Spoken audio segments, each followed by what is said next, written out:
We have a quorum, so I guess I'll go ahead and call the meeting to order. And we will start with the Pledge of Allegiance. I pledge allegiance to the flag of the United States of America, to the republic for which it stands, one nation, under God, indivisible, with liberty and justice for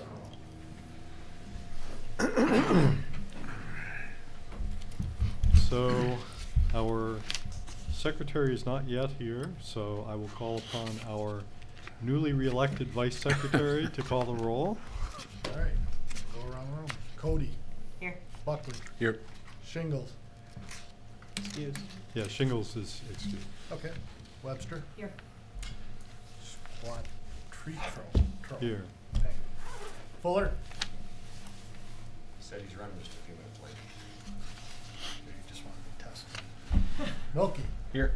Darren, here. LaBelle, here. LaBelle is here. Okay. And I will, not that I'm expecting a flurry of motions or anything, but I will ask you to take them whatever minutes there are until he's here. Okay. Okay. So we don't have any minutes to approve because we just met last night. We just had correspondence and board reports. Has any new hot correspondence come in the last 24 hours? Okay. Approval of agenda. Our agenda has one business item on it. Are there any changes to the agenda? Move to approve the agenda as presented. Support. Okay, so there was a motion. There's a motion. A motion by Webster with a second by Milky to approve the agenda as prepared. Any discussion? All in favor, please say aye. Aye. Aye. Any opposed? Okay, so we have our agenda. Everybody's favorite part of the meeting, public comment. This is a portion of the meeting where individuals are invited to address the Planning Commission on items at this point that are not on tonight's agenda. So if there's anyone out there who would like to address the Planning Commission on any item that's not on tonight's agenda, we just ask you to give us your name and address for the minutes and limit your comments to 3 minutes. Public comments open at 6:33. Seeing none, we'll go ahead and close that back up. So we're ready to move on to our new business. So we have with us our consultant, and we have a big, nice packet that you've given us of the draft. So do you have any introductory remarks? Then I will turn it over to you to lead us through this. Well, first, let me ask you, do you have any preference on how you want to go through it? There's lots of ways you can go through the zoning ordinance. You can go through it page by page, section by section. Do you have any preference? I guess it's open to thoughts from anybody on the commission. Well, I think we allocated 2 hours for tonight, so if that can be our guide. I think Section. I'm going with section. Okay. I'll start out then by just explaining what the sections are about, and then I'll open it up for questions or comments, and we can go from there. Section 1 is title, purpose, and scope. And really, this is pretty straightforward. The purpose and intent is the key part of this, and this comes right out of the state act, Michigan Zoning Enabling Act, Act 110 of 2006, which you'll see referenced several times throughout the zoning ordinance. And also, I pick up stuff from your 2018 master plan as basis for the zoning ordinance. And then we have the application of the zoning ordinance and vested rights and things of that nature.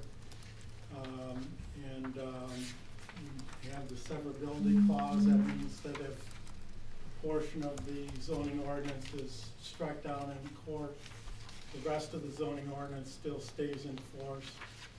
And the effective date and repeal of the prior ordinance. So that will get filled in once the ordinance is adopted by the township board. Any questions on any of that part?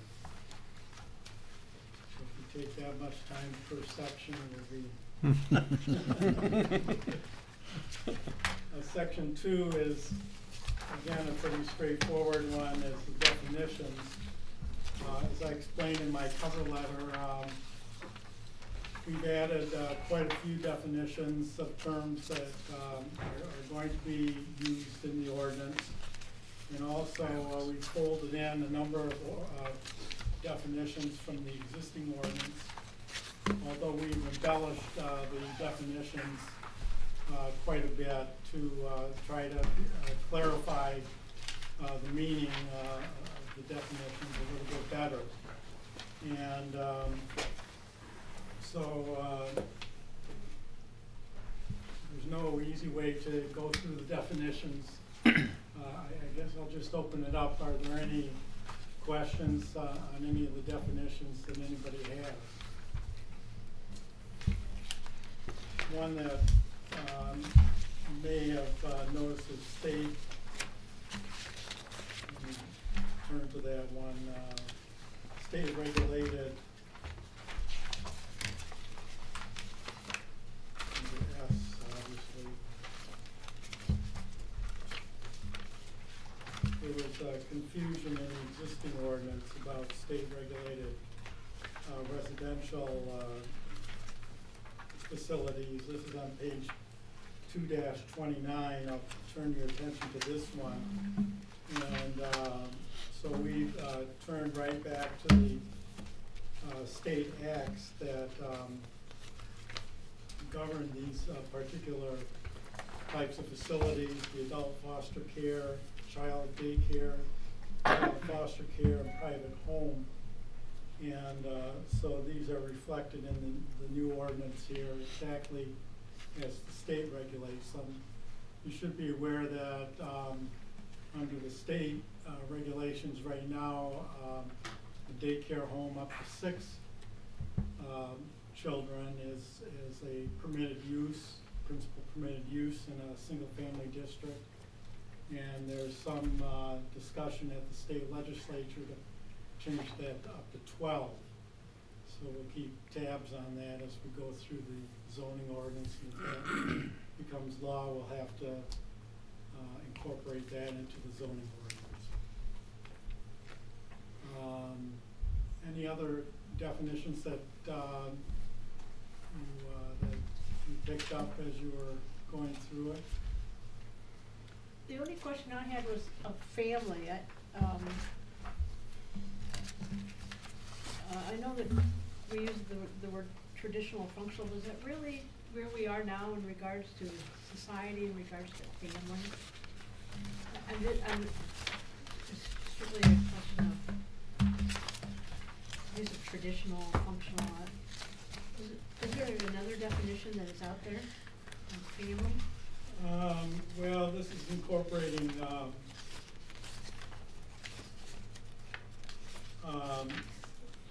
it's intended to incorporate both what's thought of as a traditional as well as the functional family, so that when we refer to family in the ordinance, it includes both of them.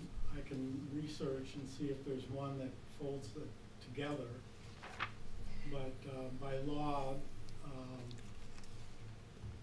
when we refer to family in the zoning ordinance, we are incorporating the functional family. Well, I'm struggling a little bit with the traditional. Pardon? I'm struggling with the word traditional.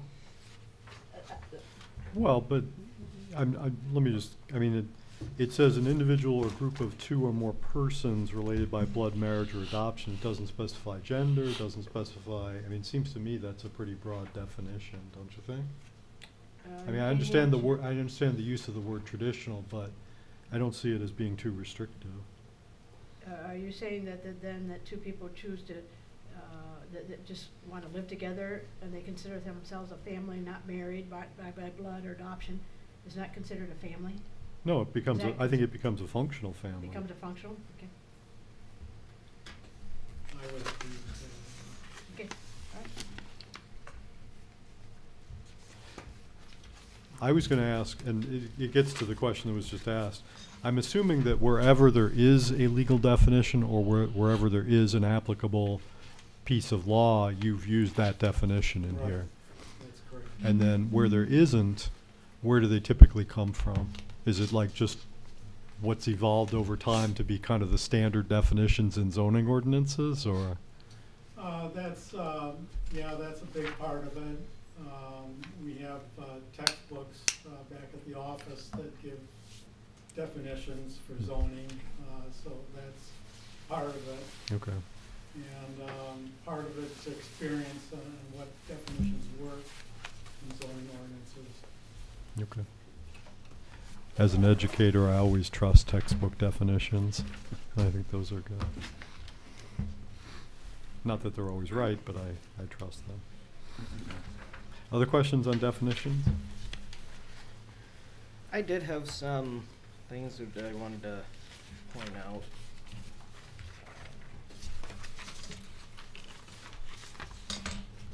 So, okay, and the first thing, definitions 2.2, this is on 2-112 of your packet.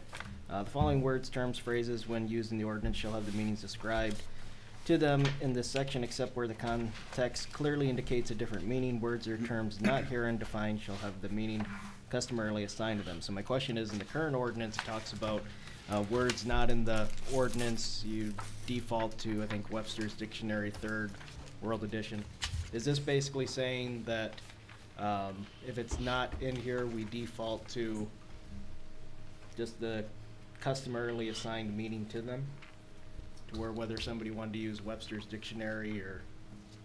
Yeah, I suppose we could put a reference to a dictionary.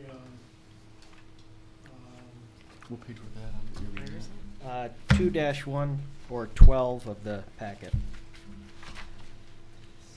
I mean, for me, I don't have a preference of either or. I just wanted to make sure that if that's how we have it. I think if I did have a preference, it would be that I guess we do cite a dictionary, but in the current ordinance, it talks about the 3rd World Edition, and of course, dictionaries are always being updated so that it would be, Right. you know. This has always worked for me. I guess it's up to you if you want to cite a particular dictionary. We've certainly fallen back on dictionary definitions often enough.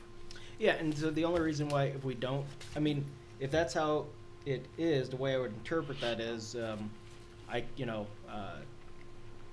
we don't have this word defined, so then I could grab a dictionary, say this is how it's defined. The applicant could then pull out their own dictionary and say, and I'm fine with that kind of flexibility because at the end of the day, if I'm with the Zoning Board of Appeals, we'll be able to find some kind of compromise. It's not like these definitions radically change from one dictionary to the other. But just wanted to bring that up if the Planning Commission did want to have a more concrete preference. And moving. Well, again, I could see that you say that the most current edition of whatever, whether it's Webster's, of course I would go to that one, is the current edition is necessary, and that way that your applicant knows that is the definition that all of us will use, and we go to the same source. That at least this board goes to the same source. So Right. I could see that being added. I think if we do that, it needs to be a specific edition though, right? Current edition. You would Well, just current but edition, then the because it does- definition could change, And that- which is really essentially changing the zoning. Right, but we're not looking at a dictionary right now to determine Yeah. what things mean or don't mean. So if we say current edition or certain exist, True. I would tend to think that when we say shall have meaning, the meaning customarily assigned to them, customarily assigned carries a legal weight, I would think. No different than when a court refers to a reasonable expectation. I mean, that's a reasonable expectation by, a common layperson. To me, I'm comfortable with customarily assigned being the phrase, not getting overly specific beyond that, because I would be confident that would carry legal weight.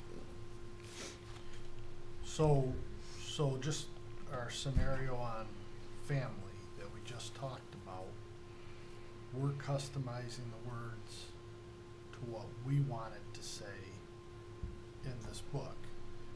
We need to make sure that when we say we're using this definition, not the definition in the dictionary, because it could lead to a different interpretation, right? We're using this first and foremost. That's If right. we define it, Right. and only do we pull out the Webster if we did not define the word. That's right. I just don't want the lawyer to show up and give us what the definition is and try to override what we've agreed upon in our book. Well, then again, that, the statement is that if it's not in here, then we go someplace else to figure out what the definition is. And again, if Yep, it's, and that's what I'm saying, we So- just gotta be clear. yeah. But I think the use of a dictionary is customarily assigned. The use of any dictionary is customarily, the meaning customarily assigned. I mean, I don't care if we include a dictionary, I just don't think it's necessary. Customarily, yes, I mean, I think that there's, what's on this page here leaves enough room that if somebody really wants to challenge something, you'll end up in court anyway, Mm-hmm. right? Because Yeah, it also we've says, had enough of that, and I think that's why we're going through this. well, I understand, but still, Eliminate that. I mean, where it says, except where the context clearly indicates a different meaning. Well, who decides that the context clearly indicates? You know, maybe we decide, but maybe we get challenged. I And just there's wouldn't- nothing to prevent us yeah. from getting challenged at I the wouldn't end want of to the day. pigeonhole us to a certain resource of a customarily assigned definition. I think we take whatever is at hand at the point at which something was questioned or challenged. Based on your work, how often is this an issue, and how often do municipal entities include a more like a dictionary edition or something more exact in this type of situation? Not too often. This really doesn't come up in my experience. And as you're discussing it here, it came to my thinking, referencing a specific dictionary, for example, particularly when you talk about zoning terms, the term might not even be in Webster's, it might be in Black's Law Dictionary or some other source where it's customarily used. For example, the definition of family, for example, even though you would use the one that's in here rather than the one that's in Webster, because we have specifically stated one in here. If you were to go to Webster's, I can tell you right now that the definition of Webster's would not pass the legal muster. So I don't know. I guess I'm more, as we talk, more inclined to leave it the way it is. Okay. Yeah. That was a good discussion. Yep, I agree. Okay, good. But while you're on that page, it just dawned on me on item P, up above there, it says the term residential districts include, and I want to include in there all the residential districts, which obviously are the R districts. But the question in my mind was, do you consider the AG district a residential district in Union Township?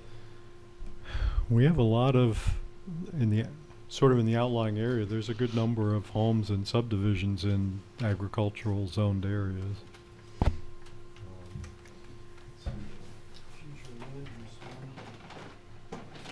And that is a good question that Chris brings up, because in our current ordinance, when we talk about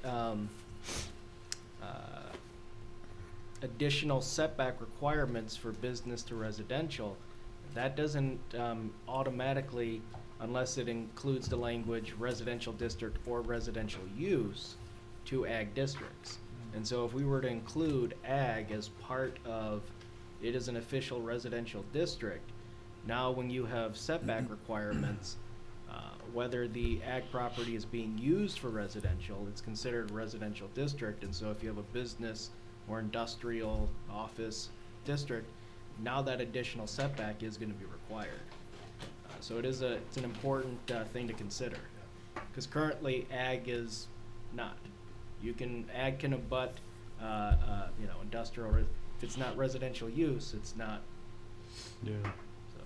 So So for the purposes of zoning, it may not make sense to include it, even though in terms of like future land use and such, there's probably parts of the agricultural area that are designated residential, but that's a different issue. So you're also suggesting then where we might have, say, a business district or office where we might typically have screening because it's not residential, it wouldn't be beholden to that screening requirements, right? Because you're abutting a agricultural used as residence. Well, and it depends on how you phrase that. If you consider ag residential, then you can talk about screening and lighting, and as long as you just say residential district, ag would apply.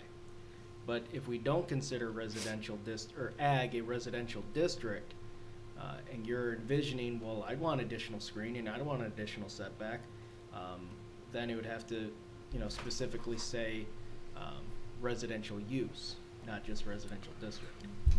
Which we will need to define residential use. Yeah. I would think we would want to include ag. You would? You don't think so?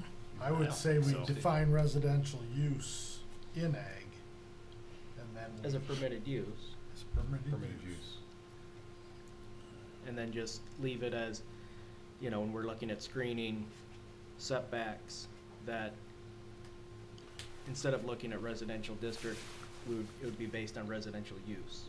Yeah, the only weird thing with that would be like a farm property where the primary use I would consider farming, but there's the farmer's residence on there, right? I mean, it's a residential use, but it's also farming use. And then you get into the discussion, well, what is the primary use of that land, right?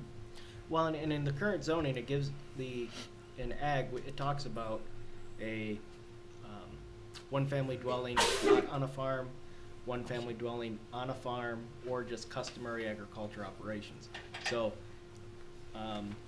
without jumping to see how it's worded, and we'll get to that, if you had that listed as a residential home on a farm, then it's basically, from my perspective, that's it's a residential use. Yes, you're using a farm, but it's a residential use with a farm. They're joined together. But yeah, I mean, I could see the argument of, well, if it's just a farming operation, is there really the need to have the, additional screening or expanded setbacks just because you have a business abutting a, cornfield?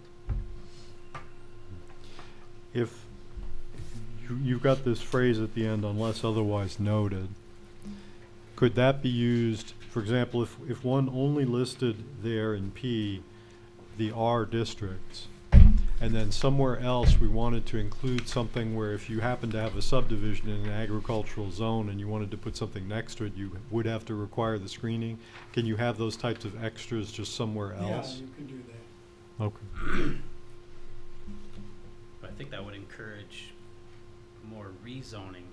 Instead of building subdivisions in ag, someone would rezone this to an R2.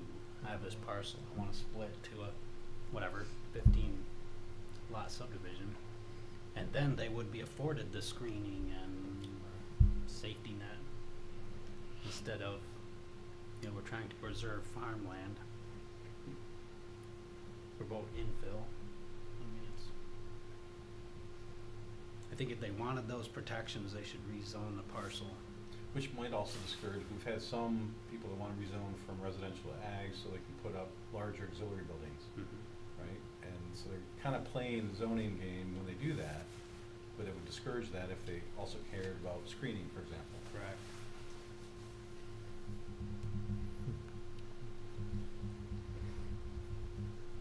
Okay. Did we just get anywhere? The consensus I'm hearing is do the R districts, and when we come to the ag that need the protection, we'll treat that distinctly and separately. Yeah, have that discussion at that point. So, yeah. Peter, you had some more in Yeah, sorry. So I did notice brew pub, microbrewery. I like that we have those additional uses in there. These are businesses that are much more common than back in 1991. So I'm glad that we have those actually defined, and we don't have to grab Webster's to look at it. The other thing, and it kind of goes over a lot of different definitions because we had an issue at the ZBA and it dealt with where we had to look at the definition of structure and building and accessory and what actually defines an accessory structure. When I was looking at, and this is just on page 16 or 2-5, it gives you the definition of building, and then it goes underneath building to divide A and B between a permanent and a temporary building. Now in the definition of building, it uses the word structure, which is also later on defined later, and that would be on page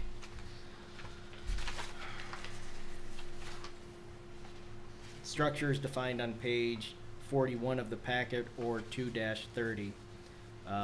So if we look at structure and we look at building, so building, the first thing it says is any structure. And if we go to structure, it says anything constructed or erected, the use of which requires permanent location on the ground or attachment to something having location on the ground. And then it says structures include but are not limited to principal and accessory buildings, and it goes on to also mention towers, decks, fences, privacy screens, walls, antenna, swimming pools, signs, and public roads. When we go back to building, and under permanent building, it says a building which is permanently affixed to the ground with footings or a foundation and or is permitted to exist for an indefinite period of time exceeding 6 months. So it says that a permanent building would have, it's either permanently affixed to the ground with footings or a foundation, but then it also says and or, which means if we use or, you can completely forget what was said before the or, is permitted to exist for an indefinite period of time exceeding 6 months. So for me, the confusion is if I don't have a building that is permanently affixed to the ground, if I just have something that's, I call it a permanent building, it's permitted to exist for an indefinite period of time exceeding 6 months, does that make it a permanent building? And so I guess my concern is, instead of having it phrased and or, should it just be and? Or I don't know, well, I guess what I'm getting at is the case that we had the ZBA is the issue of you go to Menards, you go to Home Depot, Lowe's, you get a 10 by 10 shed, you just place it there. Is that considered an accessory structure? And the ZBA ruled no, it's not. And we look at how in the current ordinance structure building is defined. I guess when I'm looking at this and it says permitted to exist for an indefinite period of time exceeding 6 months, well, I go out and buy a 10 by 10 shed, I put it in my yard, it's there for longer than 6 months, it's permitted. Could then it be argued that it's not fixed. Yeah, and it's not permanently affixed. or any weight to the ground. Yeah. It's just sitting there. And that's where I'm saying, where it says permanently affixed to the ground with footings or foundation and or. So it's Right. a pole barn, Well, poles in the ground, it- that's, and I think what Peter's referring to is we're looking at a shed, and what the ZBA determined was, one, it's not a building, because Yeah. it's not, doesn't have footings, right? Yep. But that what we found as a whole in our current ordinance was that you could have 50 sheds in your yard, all arrayed along your property lines. I mean, you could just fill your yard full of sheds. And your neighbors would hate it, but it's allowed by the zoning. And I think that's probably what you're kind of getting at here, right? Is how do we identify, is a shed part of that definition? And if so, then we have ability to regulate it, otherwise we may not. Yeah. And so I guess, or maybe the question just directly, Chris, is because that's where it gives me the confusion of adding the idea of an indefinite period of time, 6 months. Because I'm trying Maybe it to, should be just and rather than Okay. and or. because I was trying to think of an example of, other than a shed, something that's not permanently affixed, but it's there for an indefinite period of time, more than 6 months, and I'm going, Is this actually opening the door to now call these sheds permanent buildings? Well, I'm wondering, should the shed be considered a building? It seems to me under this definition it would be, because it does have a roof and it is built for the shelter or enclosure of property or materials of some kind. And but you're saying it's not permanently fixed to the ground. Well, I guess that's because if we define if you take the word structure out of our definition for building, then yeah, you could call a shed a building. Right. But if you leave the word structure in there, when you then read the definition of structure, it specifically talks about it. It requires permanent location on the ground or attachment. And so I guess that's something for the board to consider. If we take that, if you leave the word structure in there, and then for permanent building, you, instead of and or, you just make it and, then for me, I would still be viewing, along with the ZBA ruling, sheds as exempt from these structures. But if you leave that or in there, and we take out structure, that changes the whole game for my interpretation.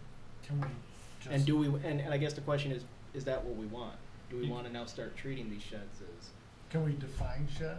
Shed equals structure. If we added a separate definition of shed, then yeah, that would clear up the whole thing. That might be the way to go, is to define Yeah. shed.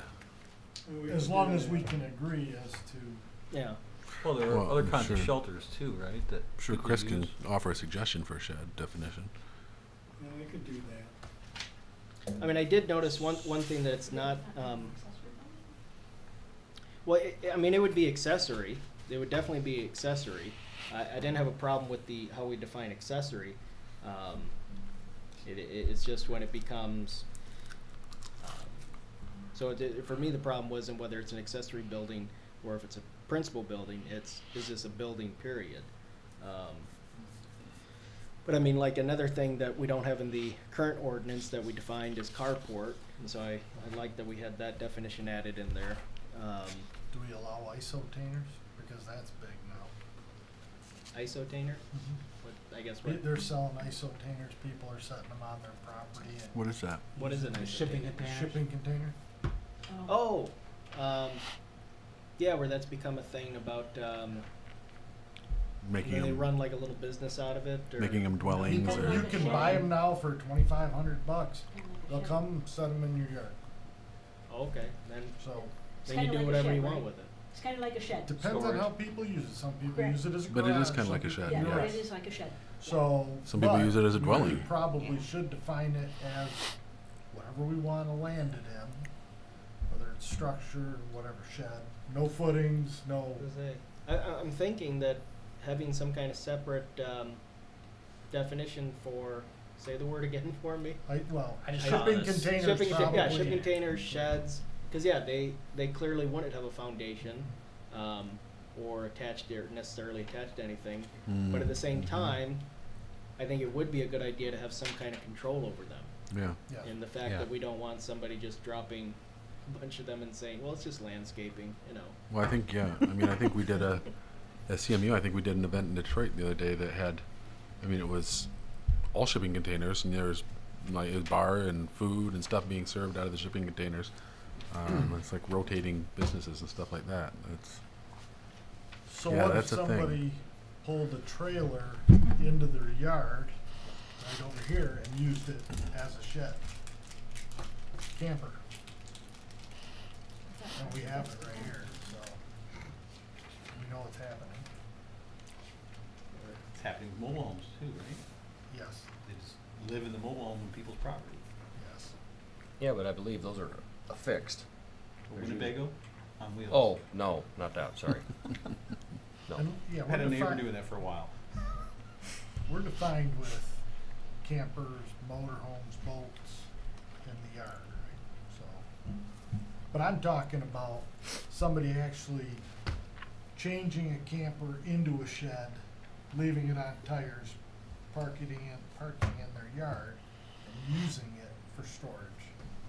So it seems to me we need to figure out a way to define structure to encompass everything. That's, I mean, because if we start going down that rabbit hole of this, that, and the other, having to come up with something, I think it's easier to focus on the structure part and just say, hey, how do we define structure? Affixed or not affixed? How do we figure out a way to make it encompass all of these items And then Have that, like that have a roof? sub definitions or subcategories under structure or something, or Something like that. Purpose of That would be a storage. good idea. yeah. And so that's why I think the idea of actually leaving the word structure in building is fine, and we have structure defined, and then maybe just, you know, saying unless noted otherwhere or somewhere else in the ordinance, and then that's where we can talk about these sheds and shipping containers and on and on. The other thing about where you brought up, it's not on my list, but you brought it up, the location of when somebody has a camper, travel trailer. Current ordinance doesn't specify where that has to be stored. I thought Whether it has to be- side or rear, doesn't it? That's for inoperable vehicles and unlicensed. And I think, I could be wrong, I thought maybe the city does do something regulating where you can put them. We don't, and so that's something to think about. Do we wanna say, yeah, you can have it, but you have to store it in the side or rear yard, you can't just put it in your driveway in the front yard? I don't think we wanna tell people that. No, and I'm not saying we do, I just Right. want, I'm just bringing it to your attention that I have gotten plenty of calls from people about, you know, I don't like that my neighbor has their camper in the front yard, and, you know, so. You know that example then. Oh, yeah. That's- Two, you know we what- have two, but one is in the backyard now. Yeah, I thought it got moved back to Peter, but apparently not. Which reminds me. And they were living in that one for a while. I don't remember if it was ZBA or planning, but we talked about having in our new ordinances a place, because if you wanna put a camper in a pole barn, the height in our residential or ag department, we were restricted, and I didn't Right. think we could get it. And I think that's something that we'll keep in mind for Okay. future sections, that not necessarily in Not definitions. tonight, but Um, I don't wanna lose it. Yep. The other thing that I wanted to bring up is decks, and that kind of goes along with also structure. When you look at the definition of deck, and that's on 2-10 or page 21 of your packet, and then we did just have the definition of structure, and that includes, it specifically cites decks. And so, why I wanted to bring that up is decks are usually, in the rear yard. People put a deck on the back of their house. If a deck is now considered a structure, which now is permanent location, it's attached to something having permanent location. The deck, how it's defined, is a raised platform commonly constructed of wood, which does not have a roof and is typically attached to or abuts a house and is used for outdoor leisure activities. Currently, in our current zoning ordinance, it defines yard as a space unoccupied except for the accessory building extending across the full width of the lot, the depth of which is the distance between the rear lot line and the rear wall of the main building. By adding, and so I guess what my question is, and maybe Chris can help me, is with the way we have deck, structure, and then when we look at also the definition of yard, which is, where am I at?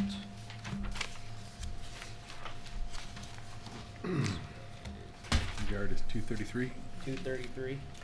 or page 44. I'm getting myself all mixed up.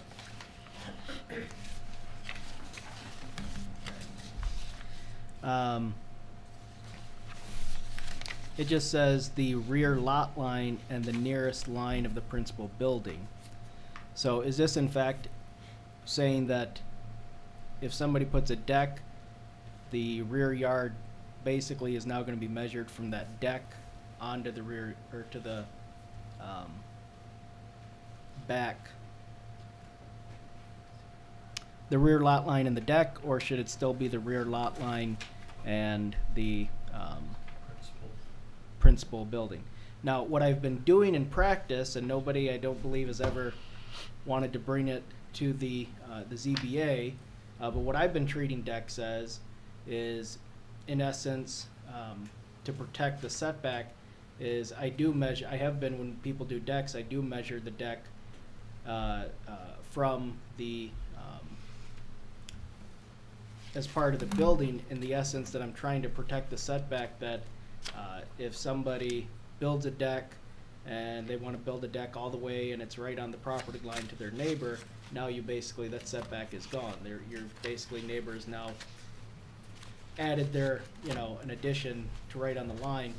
And I guess I'm looking for now in the zoning ordinance rewrite to make it more clarified that, no, you really shouldn't, just do, we don't care how big the deck's gonna be, just measure from the wall to the rear lot line.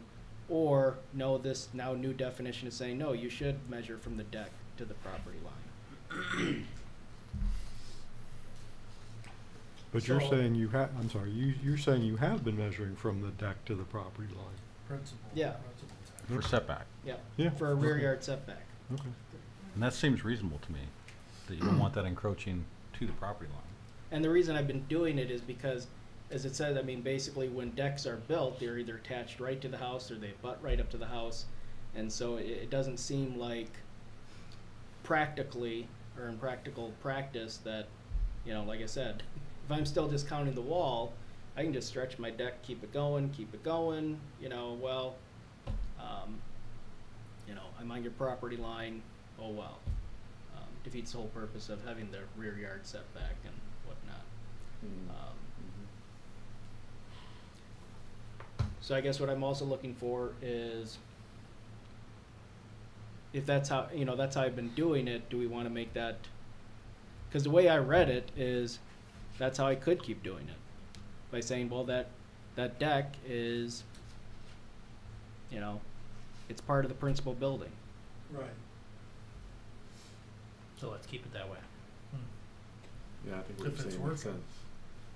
Yeah, and so the thing is, I haven't had any problems. Everybody's been able to meet it. We haven't had anybody challenge it or had to seek a variance because of it. So, In that special circumstance, they have an avenue to go get a variance, yep. if for some reason. I would keep it that way. Okay. So are you saying that you wanna make sure that that's included in the deck? I I understand that the Yeah. deck becomes part of the principal building. Yep. So so is that clear?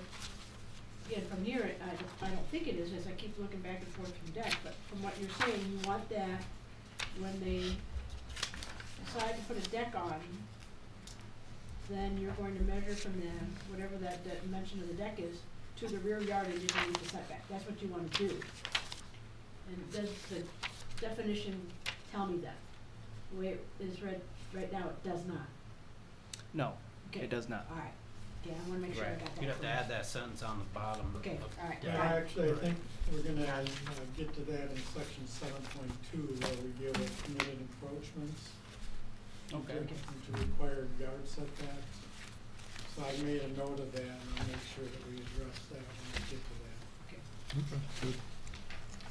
So then, let me just see if I did have anything else. Definitions. I have a couple questions about definitions. Okay. Do you have them written down, or you want?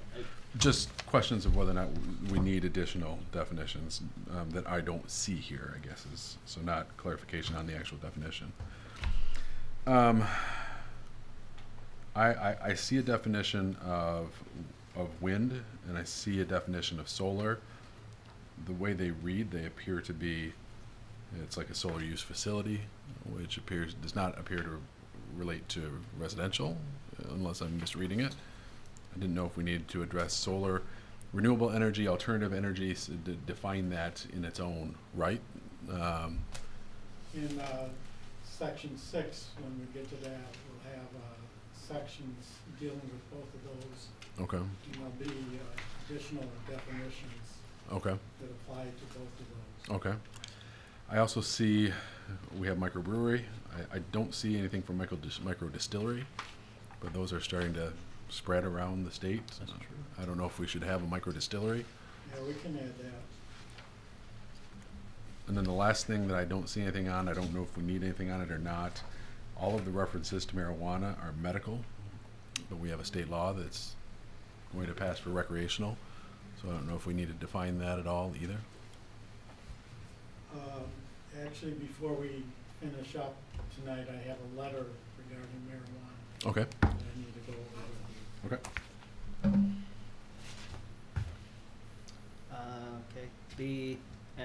I don't want to spend too much time on definitions. I'm just kind of throwing these out there. Essential services. We did have a recent ZBA interpretation. Huh? I'm sorry, essential services. Essential services. Thanks, so. Yep.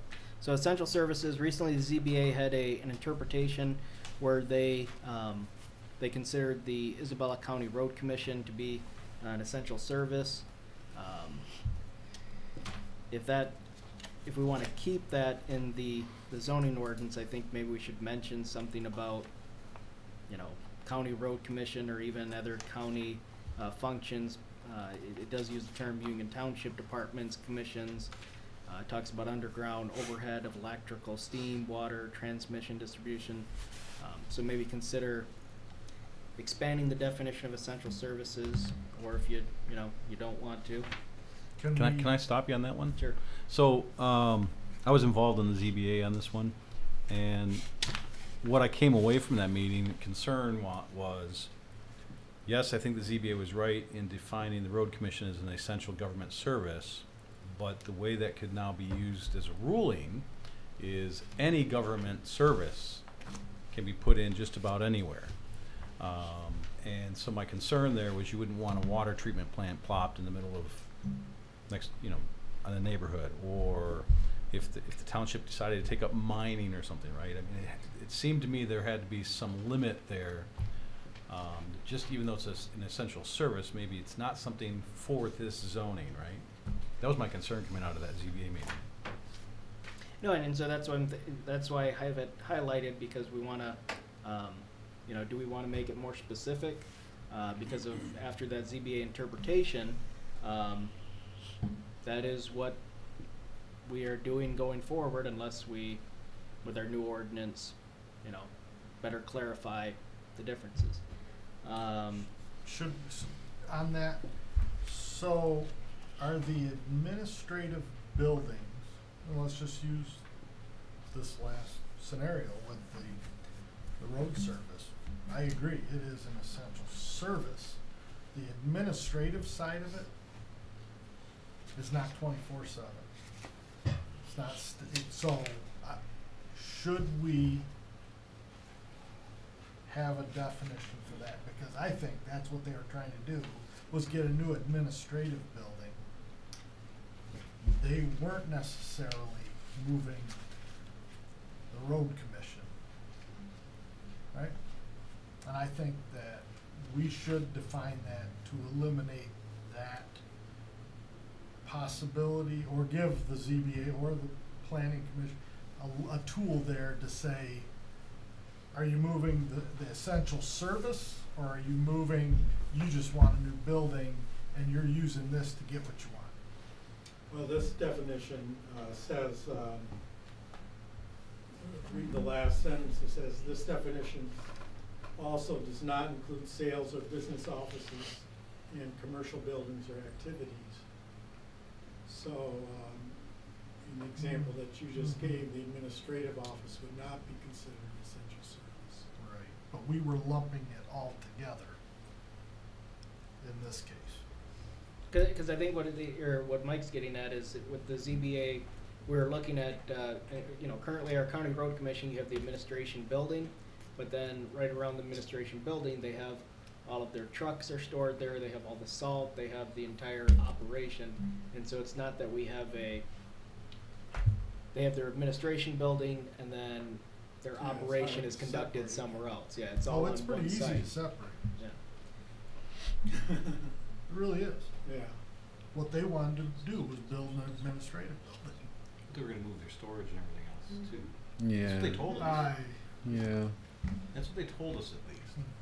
Yeah, it was the administrative And if building it- would have because gone up if front. If it was only office, it would have been allowed there It because was that allows business.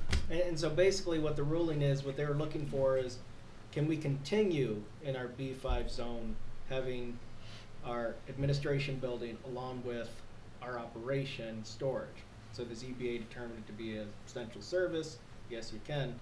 And so that, I just wanted to bring up, you know, is that, do we wanna continue allowing that, or do we wanna specify, you know, no? It's just something to consider. I'm not saying you gotta make a decision tonight. Well, it sounds like it's written in here.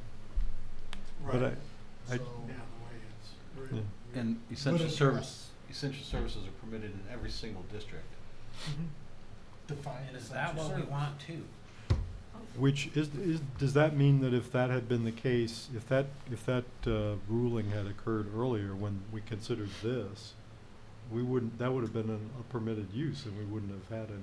No, because what they were asking for is just specifically in a B5 Five. highway district, is what they're doing considered an essential service, and the ZBA said yes. The property down the road is OS R2A. We have not made a ruling that that's an essential service. Right, there. but if we add road commission to our definition of essential services, then it becomes permitted everywhere. Yes. Okay. Yeah, I guess my only comment is, when I walked away from that, I was concerned that we've opened the Pandora's box to potentially industrial uses next to residentials, and wanted to make sure we had some latitude there.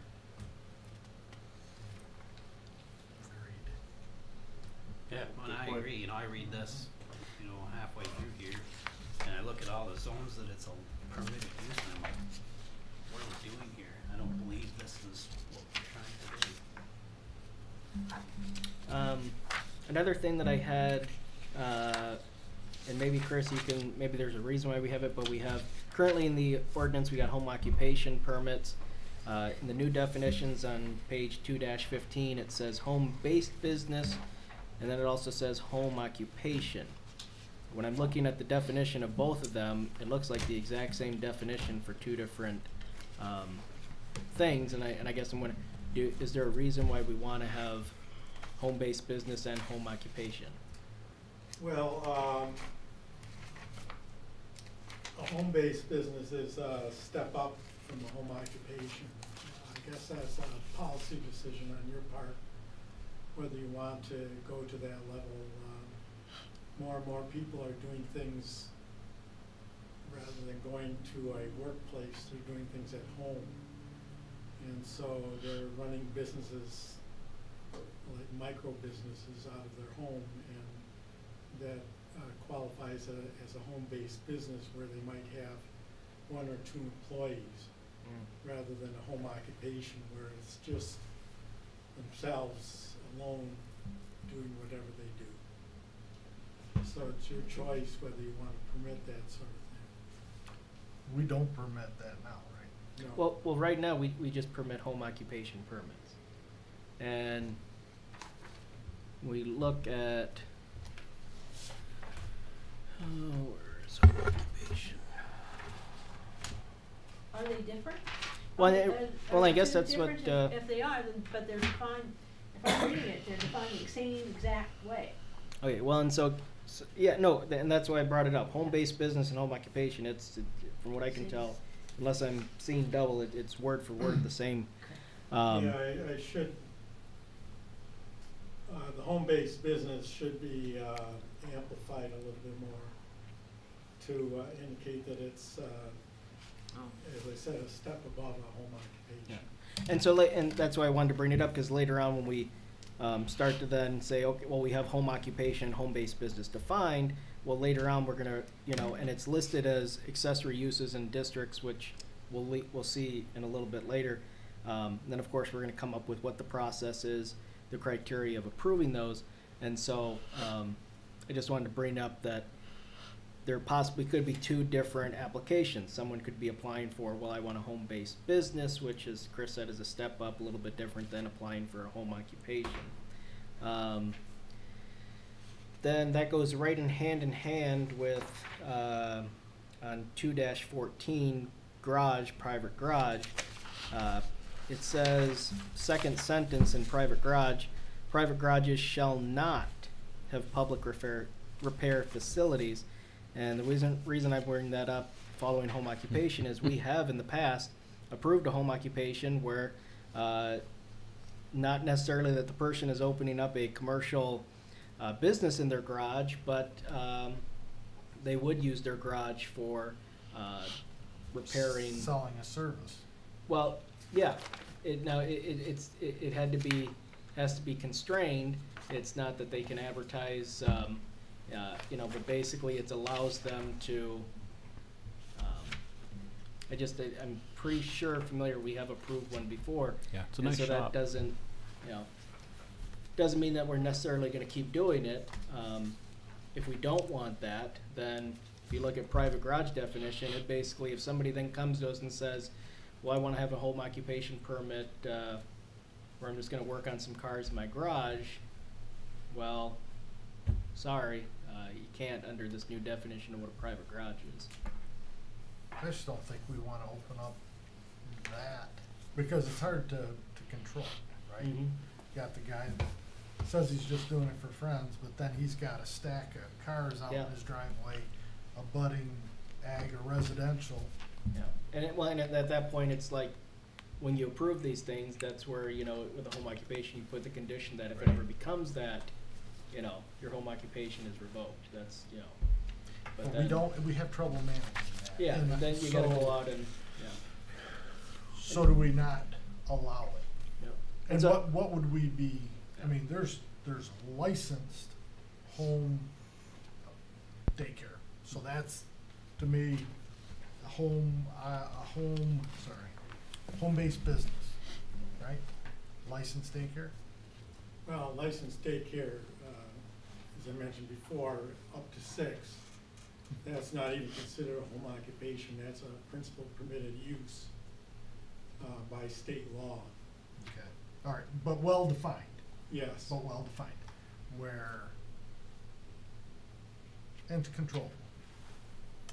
Where people working out of their very large pole barn with nobody's watching, it's just happening, only the neighbors see it.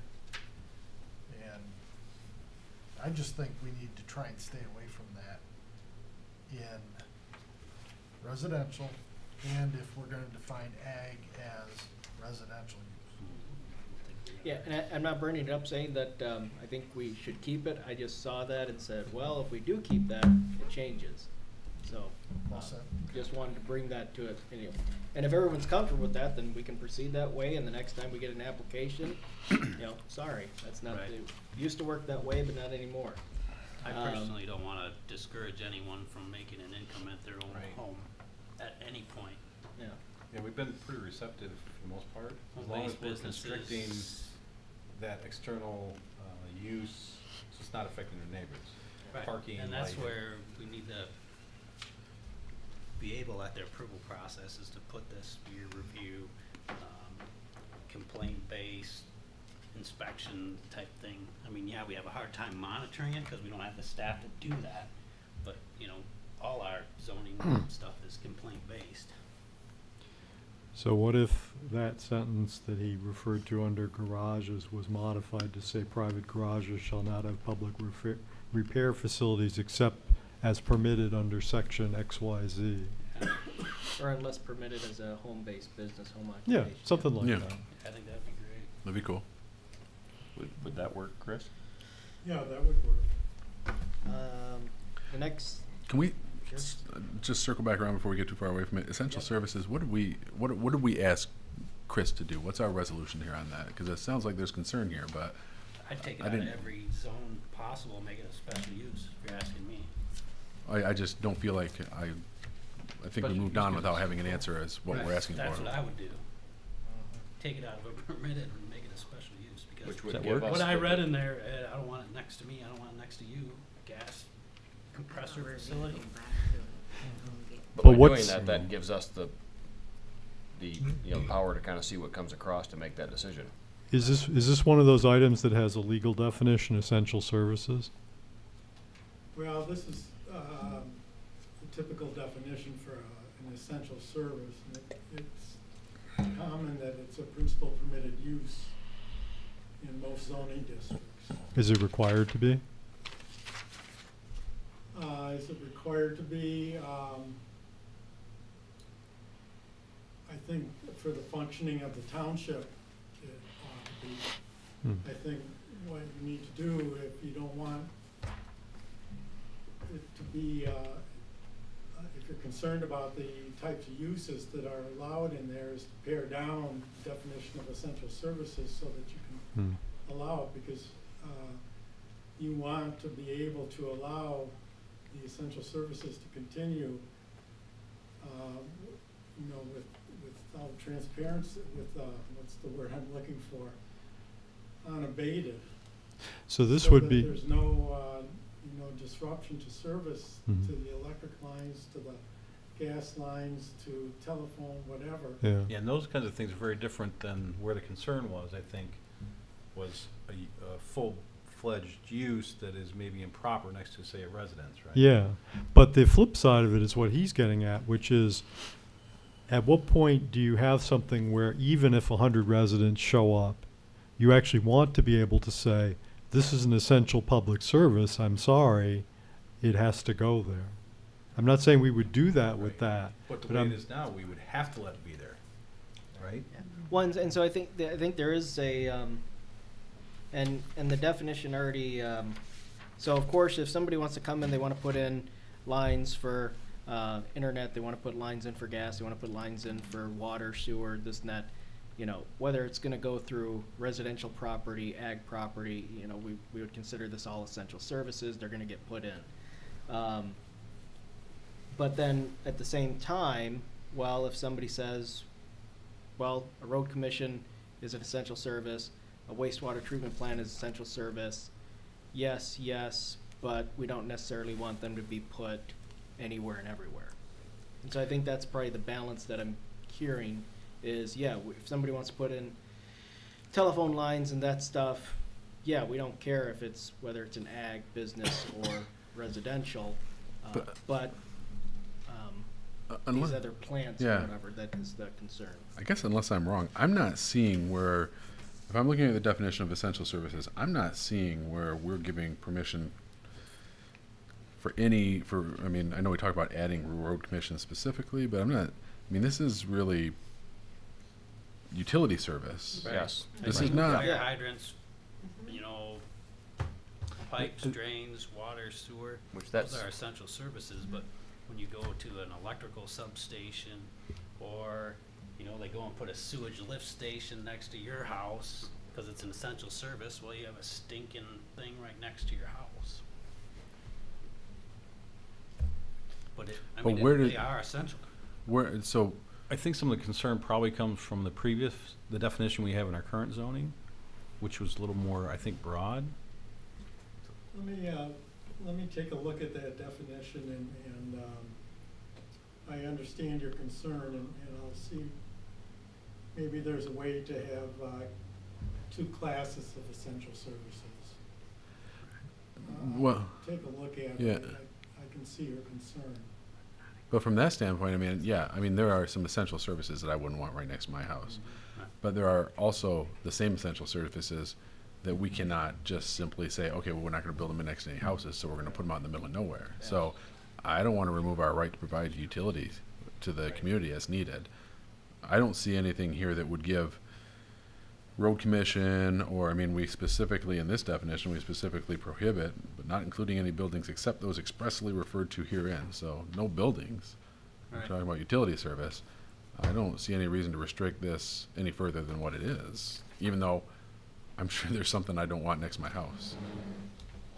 And it does say this definition does not include towers or other buildings or structures Right. intended specifically to service telecommunication. So I guess from that standpoint, I'm comfortable with this definition. Because it's not, I don't see us giving away permission for a road commission or a jail or anything else to wholesale pick up and move without some sort of oversight about I where they guess go. I agree with you. I don't see how a road commission under what we have here would even be described as an essential service. Mm. But yet, one of our boards did. And Maybe the I other thought that was the definition. whole idea. The board did on the old definition, correct? On the old definition. So this would this would supersede that definition. Correct. Right. Now somebody could potentially take this to the board and challenge it, I suppose, but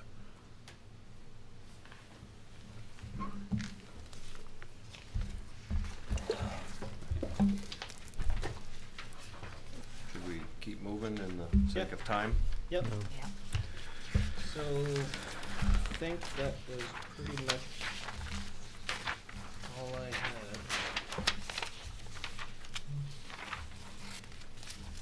I think Doug's pretty optimistic. He hasn't even taken his coat off yet. No, I was just cold when I got here, sorry. Okay, I think we might be ready to move on to section 3.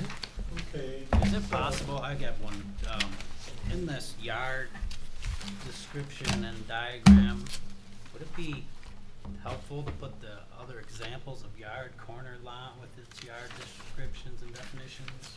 I like the graphic, just like maybe a corner lot example Yeah, we can do that. and a dual fronting lot example, something. Mm-hmm. Yeah.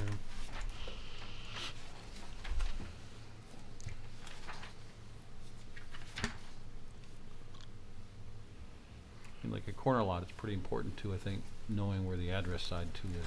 We often have that Yeah, it's- discussion. I was gonna say, cause I just, as you mentioned that, I thought I had saw it on 2-22, it actually gives you a diagram of corner, interior, and double frontage lots. But you are right, Alex, it would be helpful if it also, showed side, rear, and front yard, Right. setbacks on that as well. Yeah. And maybe even the waterfront one. Yeah.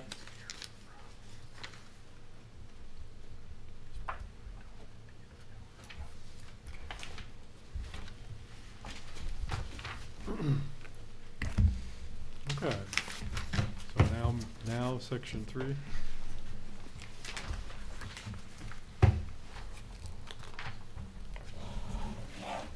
Okay, section 3 is a meaty section. Deals with the zoning districts and map. First thing I should mention is that we're proposing to eliminate 2 zoning districts. First of all, the R5 district, the mobile or modular home district, which is intended to permit mobile or modular homes outside of a mobile home park. This is in conflict with state law, which says that these types of homes have to be considered the same as single-family homes. So those homes that are manufactured homes that are outside of a mobile home park should be located in a conventional single-family district. So we'll have to put those in like the probably the R1, R2A, or R2B districts. The other district that we're recommending is That's saying that a home with a tongue and axles could go in an R1 district. right. They would have to take the tongue and the axles off and put the skirting on. And we have a section in the ordinance that is coming up where we talk about, let's see what district that section that's in. And then you said that's state law. Right. So the only way to really regulate that would be to square foot living space would not meet our. Right. Would a there's, I can't find it off the top of my head right here, but there's a section coming up that has standards for single-family residences. And it has the it has various standards that you can't single out manufactured housing, but you can have standards for all single-family housing in all single-family zoning districts. And that means that the manufactured housing has to meet those standards as well as the stick-built housing. And some manufactured housing can meet that. And they bring it in and they put on a permanent foundation and they put two pieces together and it looks like a stick-built house. Correct. There's others that cannot meet it and they would not be permitted. But you also referred to putting skirting, which means you're not. No, you wouldn't. Because that is pulling it in, setting it on blocks. Right, that would not be, Permissible. no. So we would maybe say permanently affixed to a foundation, because setting one Right. of those types on a foundation would be very difficult. Right. So, anyway, that's one district that we're proposing to eliminate. The other one is the B6, auto-related highway business district, which appears to be redundant. And looking at the zoning map, there's only 3 areas that are zoned B6. So we would propose to fold those into the B7 district. And also, there's some standards in the B6 district that we would fold into other parts of the zoning ordinance so that we wouldn't lose those standards.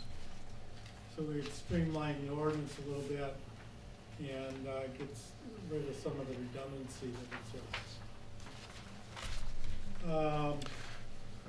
I know this is a dumb question, but we go from R1, R2, R3, R4 to B5.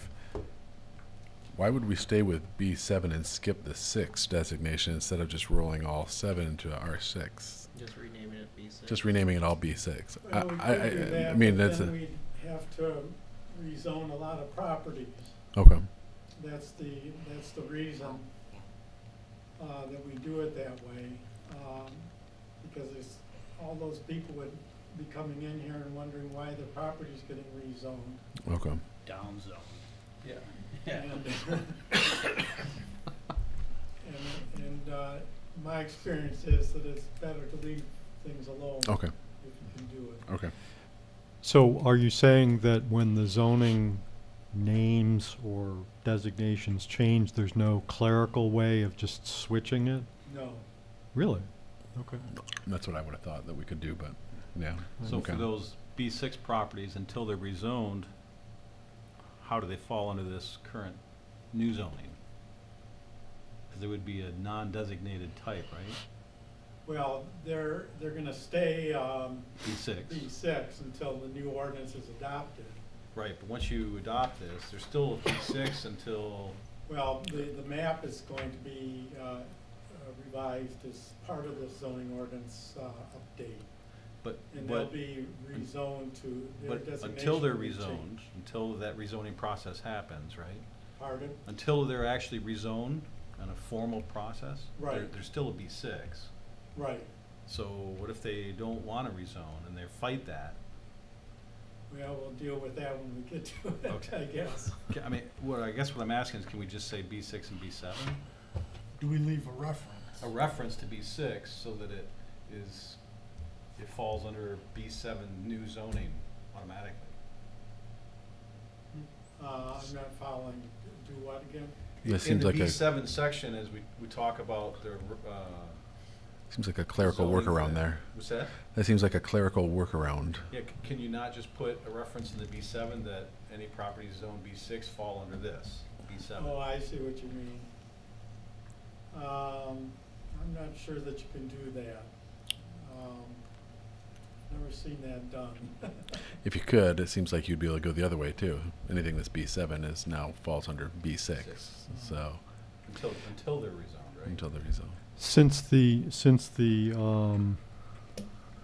B7 district currently exists, the rezoning of those properties could proceed at any time, correct? That's true. So it could even take place in advance of or more or less simultaneously with the approval of the new ordinance. That's true. Okay. Is that just a clerical? Well, because what I'm thinking is, so right now Public hearing.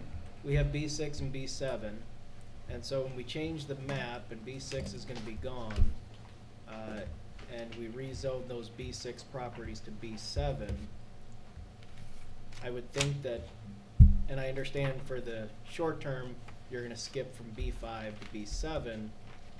I suppose in a future then, once that becomes a new zoning ordinance, and that's the zoning district map, you could eventually then just have a, I would think, a text amendment changing B7 and then later on recalling it B6. I would think that would be something that could be done.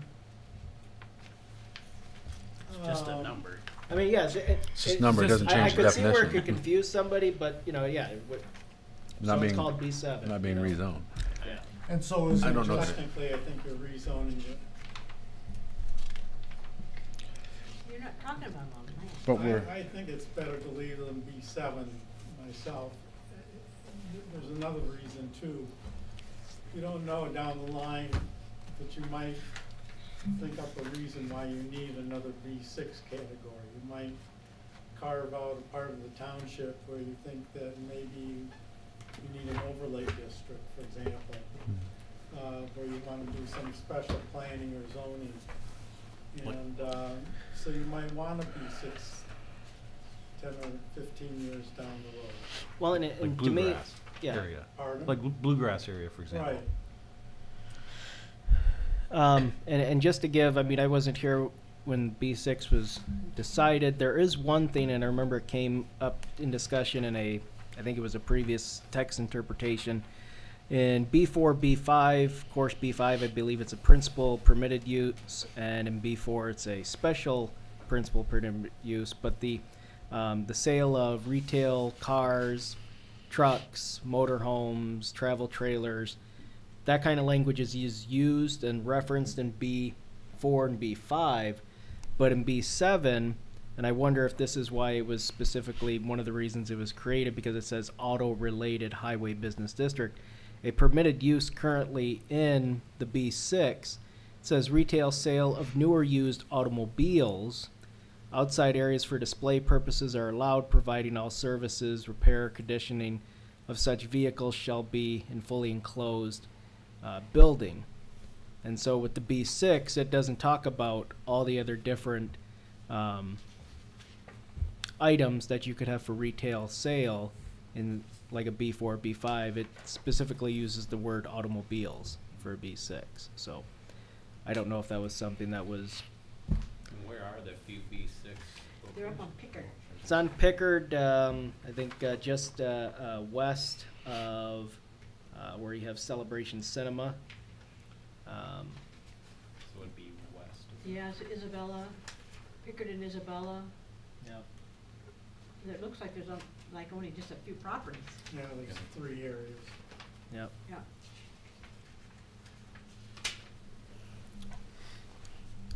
probably splitting hairs. so not really an issue. It almost looks like And it's say, rental. and then, because I thought this was the case, even in B7, it again, B7 talks about retail sales of newer used cars, trucks, boats, farm equipment, mobile homes. B6 is the only one where it talks about when retail sales, and it just uses the word automobiles. And so, I don't know if that was maybe a motivation for why this B6 district was created, that it would not be a district where you could sell for retail farm equipment, mobile homes, travel trailers. Those would have to either be a B7, a B5, or a B4. B6 is strictly just automobiles. That seems Do awkward. we need that? What's that? Do we need that? No. No. If it's allowed in B4 and B5. That was just me trying to give everybody background of, because ever since I've been here, I don't understand why we have the B6 and the B7. 4 or 5 are special use though, right? In a B5, it's a permitted use. B4, it's a special. Okay. And a B7, it is a special use. I had a question on the, and I agree with the R4, R5. That's another one that I've agreed on, but my question is, if we don't have the R5, if it goes from, we stop at R4, what is the recommendation that we do with R5 property? What does it become rezoned to? Haven't figured that out yet. And the reason I bring that up is because I can think of one neighborhood where it actually, I think it's Copper Estates, it has a split zoning. On Stirrup Lane, we have on one side of the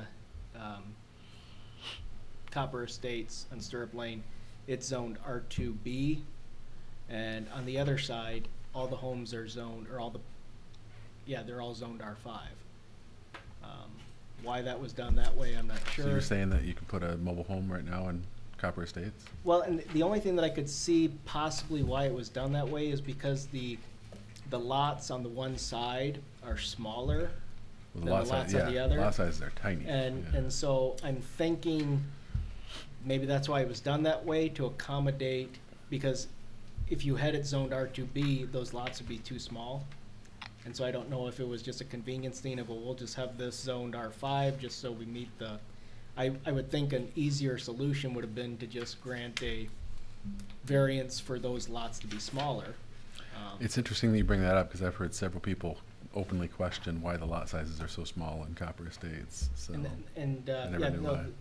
The one side is R5, and so I mean I would think then naturally for that area, you could just rezone everything to R2B because everything else is, and then you'd have to maybe look at a variance on dimensional requirements. But that's just why I brought it up, is if we get rid of R5, what does that then property then become?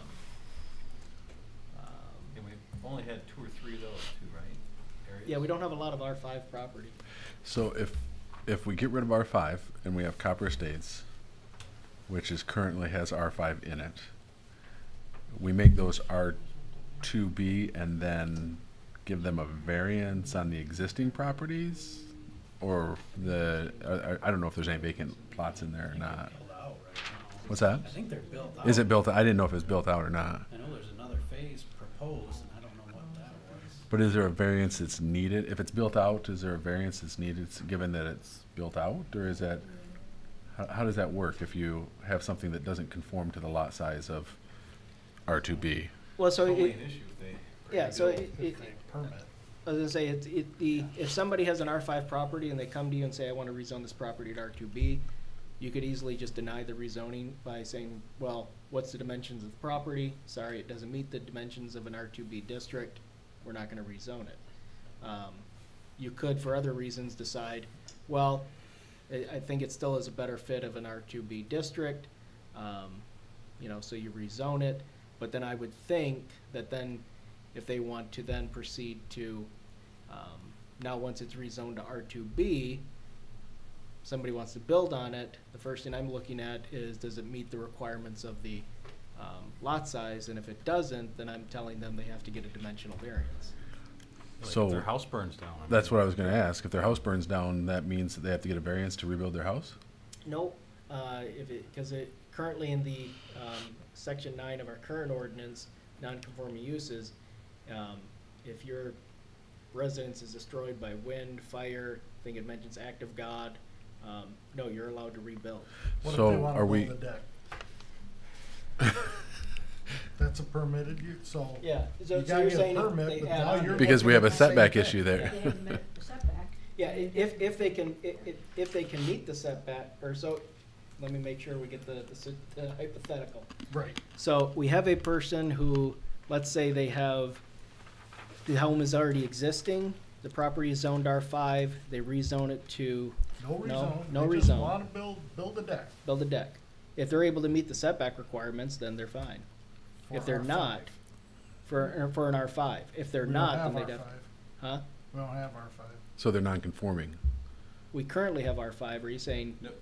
Post-zoning. Post-zoning. Post-zoning. Somebody, because that's kind of what we're talking about. Well, here. and my question It's too is, giving you the tools to be able to do. Well, what I'm saying is post-zoning, we have to decide what that R5 property is immediately. Right. Okay. So, but I thought that was the scenario. well, that's what I was wondering. What happens if we eliminate R5 post-zoning? Yep. That's gone. Yep. Do we just say that's R2B because it's not conforming to our You know, R2B standards? You would technically, I believe, have to rezone it to something. Yeah. Would we just clerically do that? No, you No, you adopt. do it as part of the adoption of the new ordinance. Yeah. So how do you rezone something to R2B if it doesn't conform by lot size? Yeah, so you just give you rezone them to all R2B and give everyone. But it a doesn't variance. It's a conform to the lot size. No, but that's what I'm saying is that, Oh, so then then every give it lot back. comes with a variance now. Well, It's- each lot's the granted ZBA because- could then grant variances for, because this is something that's been brought up before, we talked about if somebody wants to rezone a property and the planning commission and board of trustees thinks it's a great rezoning, they want it rezoned, the only problem is it doesn't meet the dimensional requirements, then that person would have to seek a dimensional variance before they were able to then utilize the property for that new zoning. Which we Do cannot they assure seek it, because that's or a do two-step we- process. Instead of grandfathering them, do we just give them? Well, because right But now we the planning can't. commission We can't can't. give any kind Oh, of I'm sorry. We variance. can't issue a Now, we've variance. talked about, before Chris was here, it was when Mike was our consultant, he had mentioned giving the planning commission, specifically in site plan approval process, the ability to grant some kind of variances specifically regarding, signage.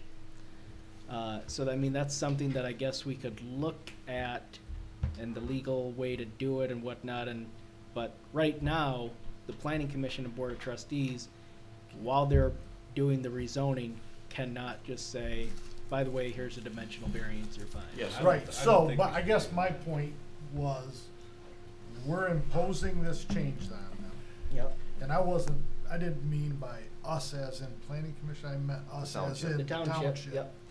So, to have them apply for this, and it costs them money because of a change we made, Mhm. which I think Which you're Well- getting to, that point, but Yeah.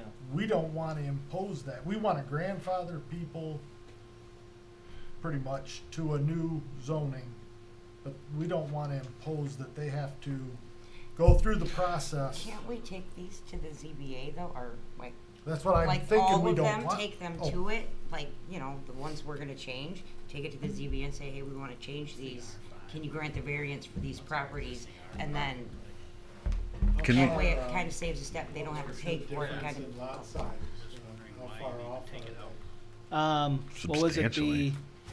so in the current, that's section 21, Why do we take it out?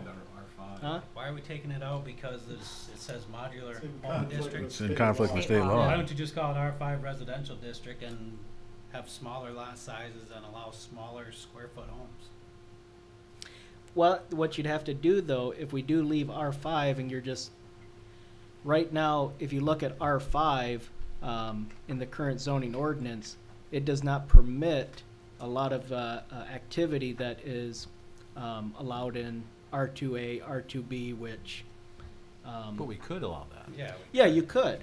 And Well, the problem that you're gonna run into is you're gonna have 2 or 3 dozen homeowners out there with $250,000 houses and up saying, I don't want you to build a 2-bedroom house in my subdivision.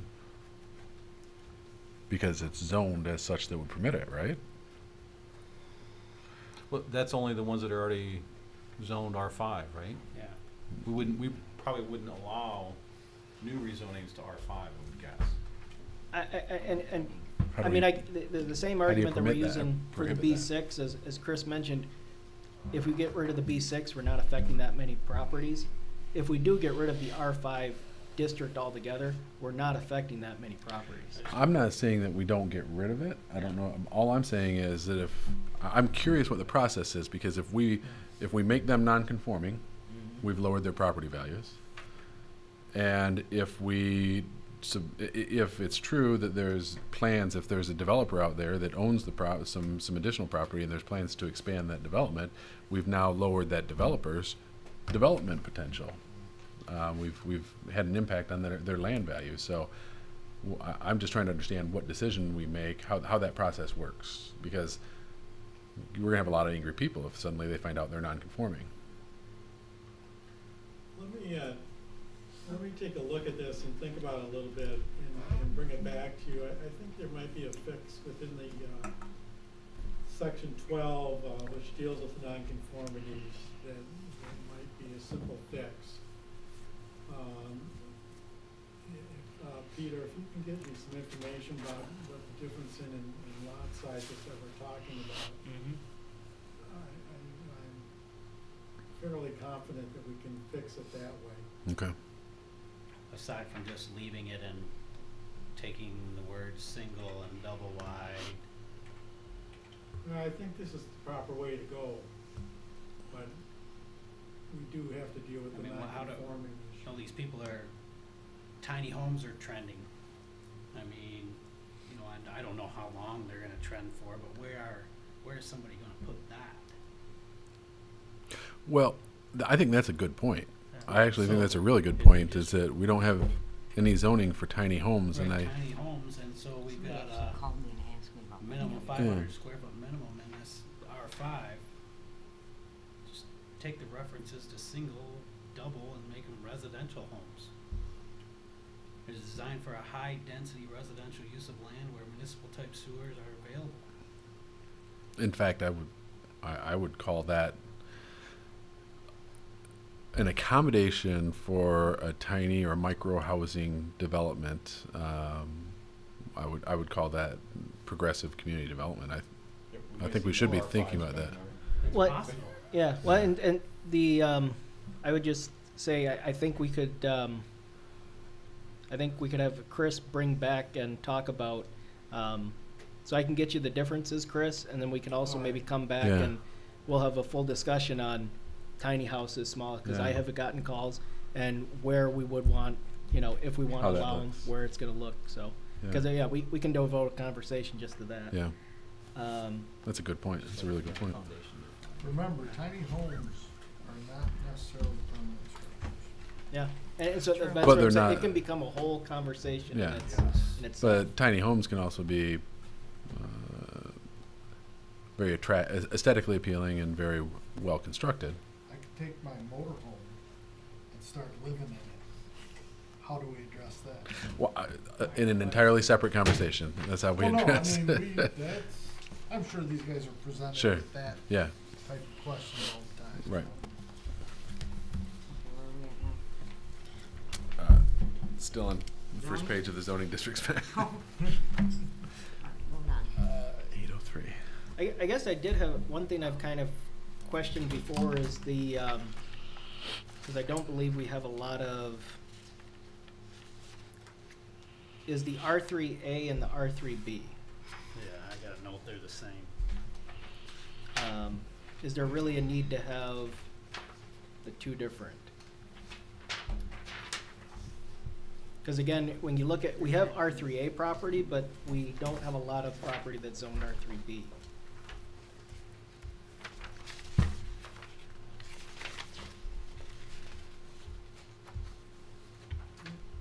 The permitted uses are the same in both of those. So are the special uses. It's all the same. And I mean, the idea of it's for both of them to be multifamily. It's Right. not like one of them is, It's- not multi.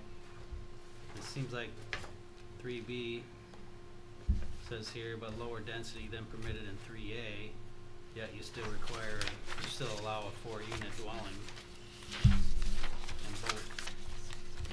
It does provide an alternative density. Where does that define them? That's in the schedule of regulations, I think.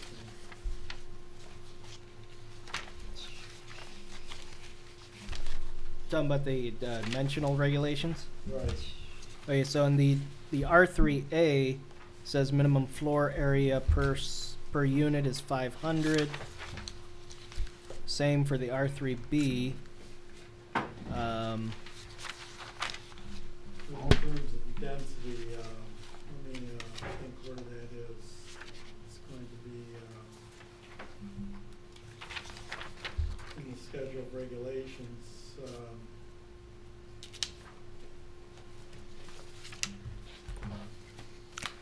If you look at in section 4, on page 4-2,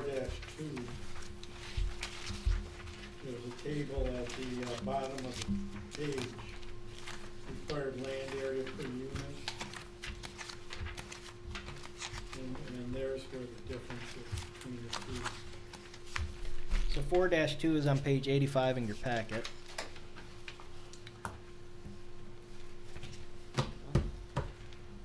Okay, I see. And that makes sense, because the description in our existing zoning is R3A is high density and R3B is medium density, right? Yes. It looks like it, yes. Yeah, what page is that you're looking at? 55? I just see A, I think. Yeah, A would be the higher density. Right, the higher according to density. the- Yeah, it's cut off on mine too. It's just According to our probably listing description. So is the basic idea here that if you had a larger piece of land and you were gonna have more green space, you would be in the R3B, but if you were a more tightly packed set of buildings, you would be in the R3A? Right. Ever.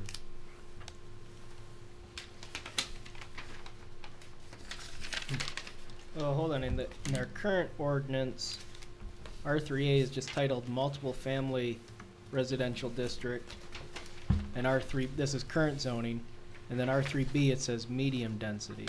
Right, that's what we kept the same.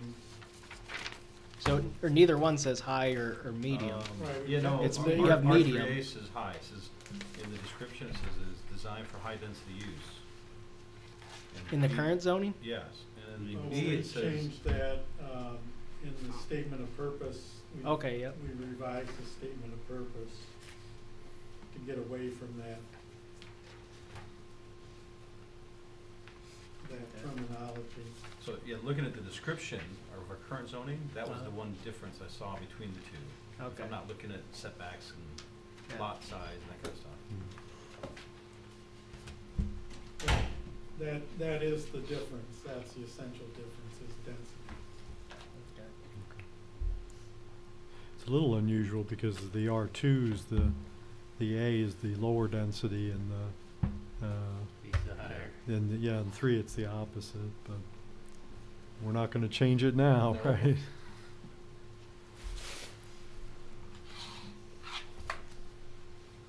Does that answer your question about Yeah. why separate them? Yeah, it seems reasonable.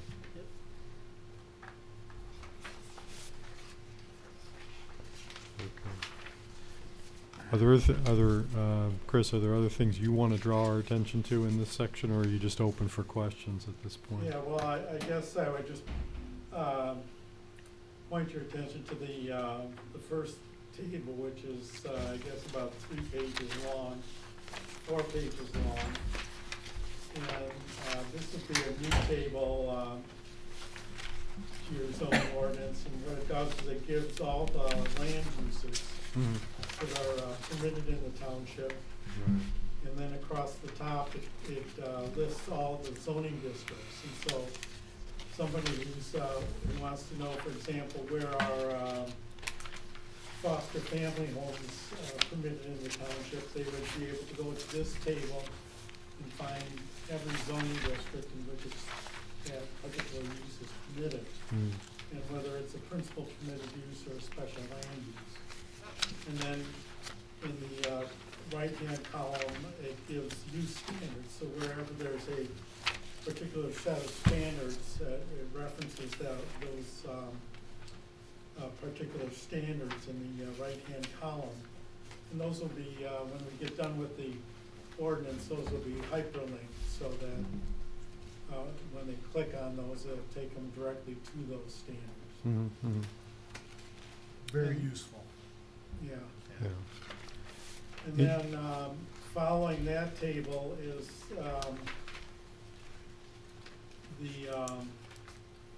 each zoning district has its own 1 or 2 page summary of the essence of each zoning district, and it gives the statement of purpose, and then folds in from this previous table the list of principal permitted uses, special land uses, and accessory uses, and then the required dimensions. So that if somebody comes to the door here and says, well, what can I do in the agricultural district? Peter just needs to Xerox 1 page and hand out the agricultural district, and he's got it in 1 page. And I've gone through all the statements of purpose for all the districts, and I've revised those to try and communicate a little bit better what the intent of the various districts are. So does anybody have any questions about any of those? Yeah, just one small one. Just in question number 2 or item number 2 on your letter, the very last sentence says another oddity involves planned shopping center which are principal permitted uses in the B4 and 5 districts but not in B7. Is that a typo? Because it shows on here that it's actually a special use on the chart. So I didn't know which one you meant. Yeah, I think I took the liberty of Regarding planned shopping centers. no, that I think is a typo in my letter. Okay, so it is a special use, not a It's principal use. special land use, and I'm Okay. suggesting that maybe it should be a special land use in the B7. Okay. Yeah, I agree. Okay. So the letter should state that, or another oddity involves planned shopping centers, which are principal permitted uses. You meant to say Special land use. special, okay. Right, I did notice one other, what I'm guessing is a typo. Where it states, again, I guess going back to the home occupation, home-based businesses, it lists them as accessory permitted uses in ag through R2B, ag, R1, R2A, R2B.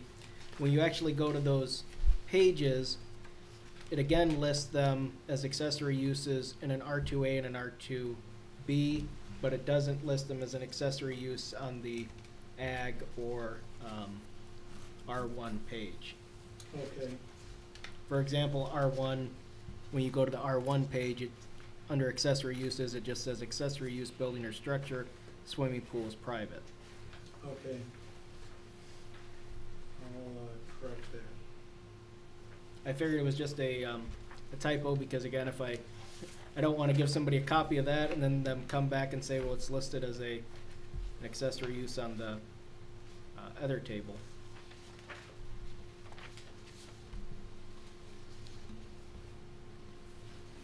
But I like the ease of use, the ease of use here, just by looking at it. Okay, well, we're in this district, and you can go down and figure out whether it's permitted, special, or not allowed. Yeah. It's definitely handy. Yeah, I definitely like where you can do it 2 different ways. If you want to just, what's the list of all the permitted uses, whether they're accessory, principal, or special, you have the one table. And then if you just want to go specifically to, well, what's allowed in just that district. Our current zoning ordinance is set up to where you have to go to, if you want to find out if a use is allowed, well, you have to look at every single district. You know. Brian? So on, just a note, and I had seen somewhere through some of these sections as I was reading, comments about dumpsters, trash dumpsters. Okay? Yeah. And in particular, I think it was on, like Mobile Home Park District, I read it. But for multifamily housing, so R3, you know, one of the things that we've discussed in the past, and this is also in the master plan, for medium and high density R3 type apartment buildings, et cetera, is access to recycling bins as well. So if they're building a new apartment complex, not only do you need a trash dumpster, but you need enclosed recycling. Okay. Remember that discussion? Yes. And then the other, and this came from the master plan as well, is for these high-density housing requiring bike racks. Bike racks? bike racks. Okay. And I took that out of the list of stuff that our master plan says we should do in the rezone. And it seemed like those are the two properties that seem applicable to that. Okay, I'll make a note of that.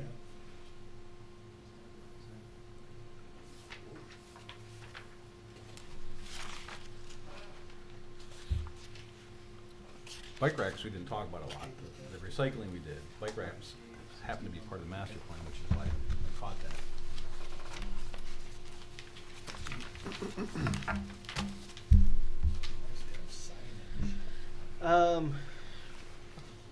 If you look at the R4 district, its page, which starts on page 59 of your packet. If you go to page 61, for Chris, this is 3-16. It defines sidewalks. It says sidewalks having a minimum width of 3 feet shall be provided along each side of the street upon which mobile home sites front. I don't have a problem with sidewalks being required of being put on the with mobile home sites, but in our sidewalk and pathway ordinance, it defines sidewalk as a minimum of 4 feet. Yeah, that will, the 3 feet is what is in the mobile home commission rules Oh, okay. for mobile home parks. So it bugs the heck out of me that they only require 3 feet. Yeah, because that's hardly anything. Right, but that's what they require. So you're saying we have to abide by them, but we can't go high? Well, you can propose a higher standard, and then you go before the Manufactured Housing Commission, and you have to justify your standard. And So if you want to put 4 feet in, I can put 4 feet in, and what we would tell them is everywhere else in the township you go with 4 feet. Right? Yeah. That Or would be our wider, require justification. wider it. Well, and because we've talked, because even we've talked about right now the requirement of minimum is 4 feet. I think I've seen people or developers that would come before us, if typically they haven't gone 4 feet, they've gone 5 feet. Right. Which I think we've talked about, we'd like to actually make that the minimum. But so for this, when it comes to mobile home developments, we'd be kind of at either if we want to go to the commission and make our claim, I guess our hope is that they'd be willing to just go higher than what they have to. What's your choice? how many townships have gone in front of them, and how successful are they? Well, And how long does it take? I mean, you just go into one meeting and, no, what you know? the way it works is, you send your ordinance into the, licensing and regulatory affairs department. And, they review it, and then they come back and they say, well, this doesn't meet the, mobile home commission rules, and that doesn't meet it, and this doesn't meet it, and that doesn't meet it, and provide you justification. And so you send back your written justification, and eventually you get to the point where you get to meet with them, and they either agree with you or they don't agree with you. So they build or don't build, because we won't let them in without 4. Yeah. Well, it sounds I mean, like, do other townships, have they Yeah, gone forward, and are they successful? yeah, with some of them, and some things they agree to and some they don't. I'm not sure how they sit on sidewalks, but. yeah. It sounds like this is the type of thing where we would make a recommendation and then the township board would have to decide whether they want to pursue it or not. I mean, it's not us that's doing that, it's the township as an entity. So, do you have a comment? Okay. I wanted to ask, to go back to the nice table. Do you wanna leave it at 3, or do you wanna?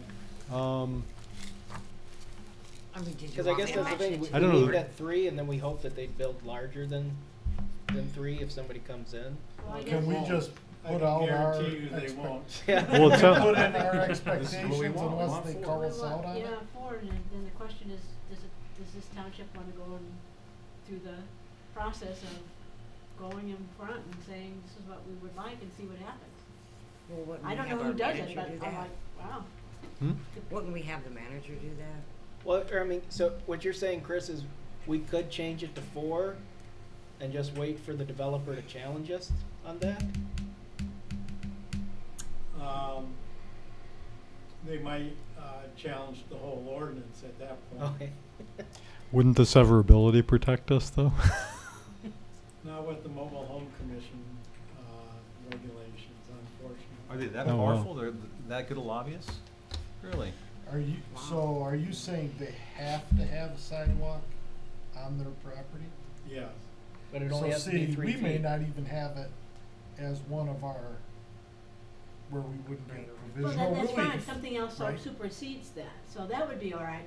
The question is the 3 feet, and Yeah, everybody no, else that- has to yeah. be 4 feet. So I mean, But- it's good to know that they have to. It Yes. eliminates Right. that. It What I'm, supersedes if they everything. have to, I would. Yeah, that's I guess the if you have to. Do you just make let it, them call you out on it? Yeah. And now you know it can be 3 feet. Again, the It's question gonna be a is, does the fun township meeting. wish to I guess that's the thing is, I go mean, forward? we now know that they can't say that, well, we don't have to. No, your commission says you do. Right. I would just, it would be nice, I guess, if they were willing to make it bigger than 3, but. It'd be a fun meeting, Yeah. getting protesters about a mobile home park. Because I mean, the because developer the law angry says about they the have to sidewalk. put it in, so what's the problem with I them would making s- it just a foot yeah, wider? I would say if somebody's putting in a mobile home park, they probably already know everything they Yeah, have oh to yeah, do. yeah. And they're calling us out on the 3 feet versus 4 feet or Yeah. 5 feet. Yeah. And can't make it. Unless you go in front of the commission and they give you the Right. permission, then it can go 4 feet. So then the Right. question is, does this township want to go forward to challenge and go in front of that commission I- and make it 4 feet I in the think ordinance? Lisa ought to take it back. Well, and so that's the thing is board? the board would make the decision, as Yeah. Denise saying, but do we want, Do you want to spend the time? do you want to have your representative to the board of trustees take a direct recommendation? By the way, Yeah. and I'm not But it saying you is. have to do Hey, that we found- tonight. Hey, we Yeah, I found do out. that. Or do we just want to change our policy? For this, Change for it to mobile 3. homes? For mobile homes. Yes. Well, we can That's the recommend it question. to the board, right? So I think, unless you want to do a formal recommendation, I think, Lisa has enough, she's heard enough to where she can bring it up as a topic to the board of trustees and. You wanna put some time into this? Well, I don't think we have to make a decision tonight. No, but I But think ask the it's, question. Yeah, I would like to know what the board thinks. Yeah, and Yeah. the reasoning for it, right, is our standard is 4. We'd Yep. actually like it larger, but Larger our than current 4, yeah. standard is 4, and we don't see why they should be an exception to that. Yeah, I know Right. the city of Mount Pleasant is 5 feet.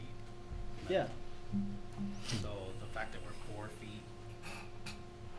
Yeah, and although we're only focusing on the zoning ordinance, that, the idea of changing that standard in the sidewalk ordinance is, something that we may do this year as well. So. Right.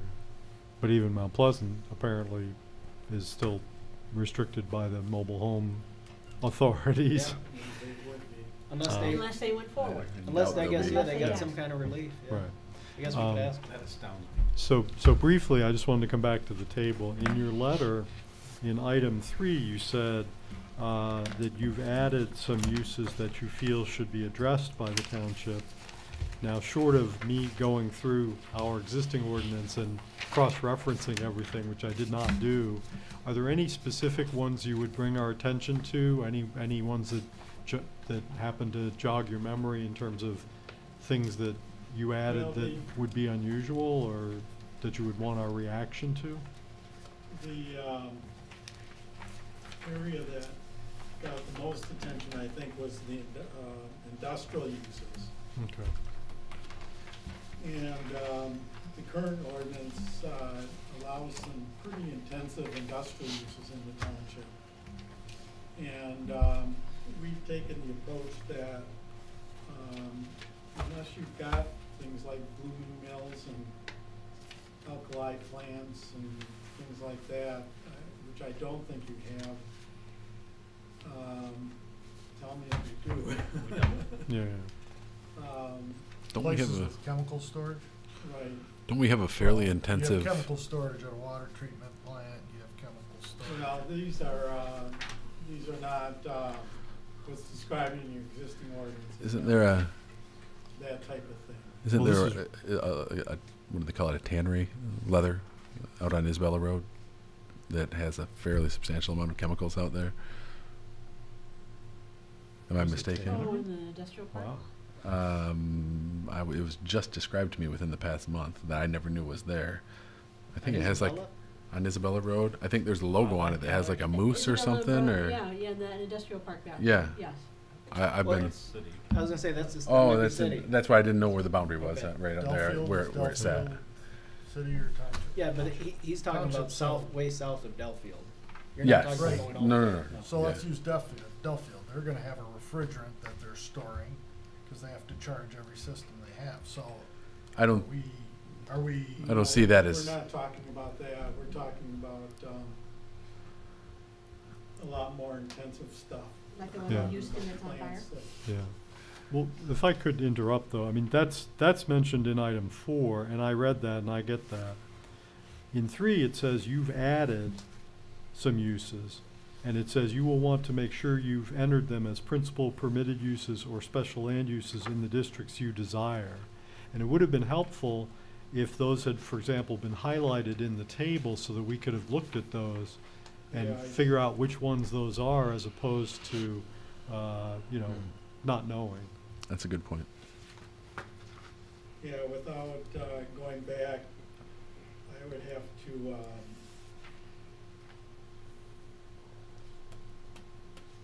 I would have to, go back and do that myself and highlight them. for Okay. you.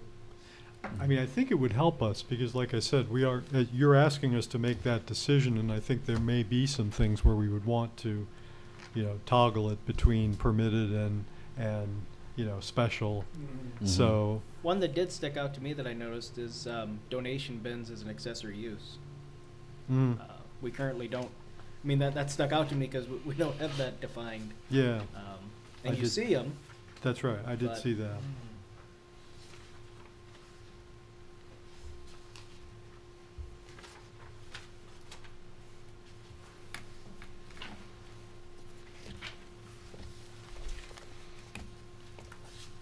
I mean, that would even be the type of thing where if this table were so amended or so, like highlighted on a temporary basis, that could be distributed to us by email, and we could Yes. look at it and, give our feedback, and or else it could be something we could take up at a regular meeting when you're not here. Yeah.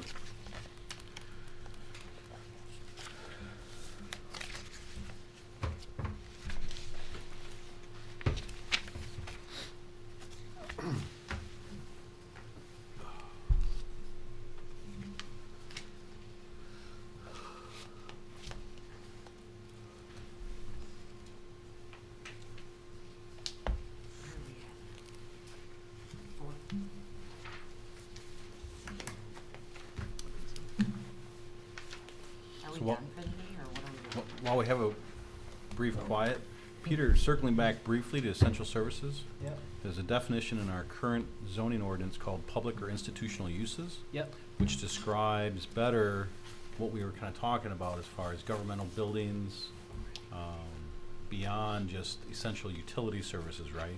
Mm-hmm. But that doesn't that's Is it in the newer, do we talk about, I just wondered if I that didn't could be even check- used to differentiate between what we were talking about with the road commission as an example, and say essential services, which are more seem to be more utility based, right? well, as I say, the one thing that I just noticed now is in the new ordinance definitions, it doesn't have public or institutional uses as listed as a definition. It says public utility. Yep. Right, but it might be useful to include that definition to separate those two. Yeah. Essential can be permitted in every district, potentially, with some of the maybe clarifications we had. And public and institutional uses maybe, as Alex suggested, maybe is more special use kind of thing. It's, Yep. it is defined as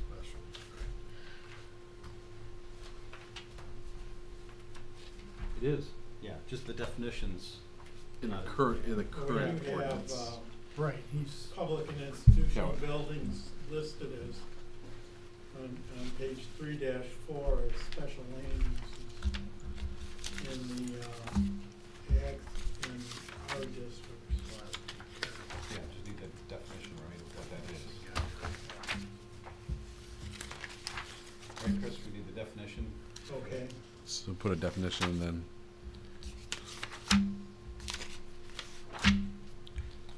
and bulk storage. I'm sorry, I work at a chemical plant, right? So there's a lot of chemicals in this town, and when I see bulk storage and I see permitted, it's almost like they can come right in and, I think it needs to be a special use permit because it's how it affects the community as to whether we should be permitting it. If it's hydrogen bomb, or hydrogen cylinders, or chlorine, you pick your poison. Literally. Because we have manufacturing facilities all over this, and we encourage it.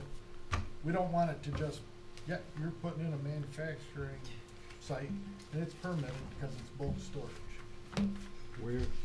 Where are you? 3-5. Bulk storage is down, second to the bottom on 3-5. Oh, because it's under storage, comma, bulk. I was looking under B. Sorry, yep, Yeah, that's fine. Okay. storage count bulk. So your argument is it should be a special in bulk? I think it should be special, period, in the industrial, because I think Yeah. we should Note look there. at what it is, see how it affects the rest. Yeah, so. Would that be unusual, Chris, to have that treated as a special use for both districts? No, that's, actually a carryover from the existing ordinance. Okay. I was sort of curious what that was myself. Okay. I think that's a good point, Yeah, Mike. too. Where are you putting? But bulk, I mean, to go back to your point, Bulk and bulk storage. storage could be everything. I mean, Bulk storage it could be is dirt, it permitted could be, under you know, Could be. I2. Does it define it? widgets, He's saying- or it Could could be be He's saying there should be a chlorine. special use under bulk. Yeah. So that way we're approving the use as opposed to permitting it. But I wouldn't, I mean, doesn't DEQ get involved in stuff like that? Yeah, they do if they're. I mean, there's agencies that would be interested in. In people terms of the storing safe large amounts. treatment, But, yeah, they're self-reporting. but- Okay. but you're talking about a special permit being able, for us being able to have essentially the authority to say whether or not we want that in our community at all. Yeah. So, Anybody else have any comments on section 3? Maybe I missed it, forgive me. The last column, CMU, it's blank at this point, but what was the intent of that column in that table? They're permitted One, under colleges and universities. There's on On page page 3-4, 3-4. there's a P under colleges and Oh, universities. So it shows up on. I the missed zoning that one, gotcha, okay. Cause I thought I'd looked at the entire thing, I'm like, oh, it's empty everywhere. They are permitted to be themselves. Okay.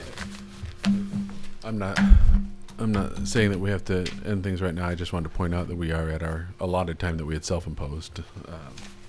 Yeah. Is there, so 4 and 5 aren't very Little long section. sections. are there any essential, is there any essential feedback that you would like from us tonight on sections 4 and/or 5? 4 and 5, I think, are pretty straightforward. And actually, I do have something that I'd like to Oh, that's right, you were gonna read that, so you have some letter? go over with you on marijuana. So if I could indulge you with a couple of minutes.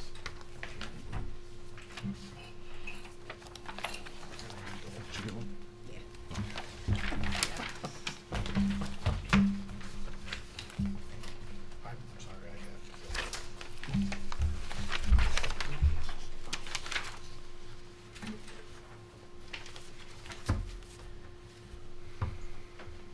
Thank you.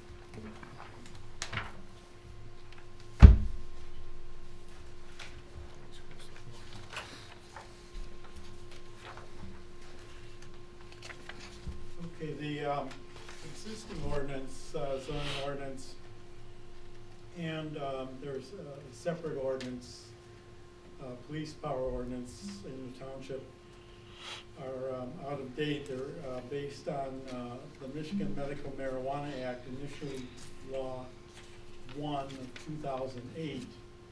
And since then, there's actually been a couple of new acts that have been passed. The most important one for us at the present time is the Medical Marijuana Facilities Licensing Act, Michigan Public Act 281 of 2016.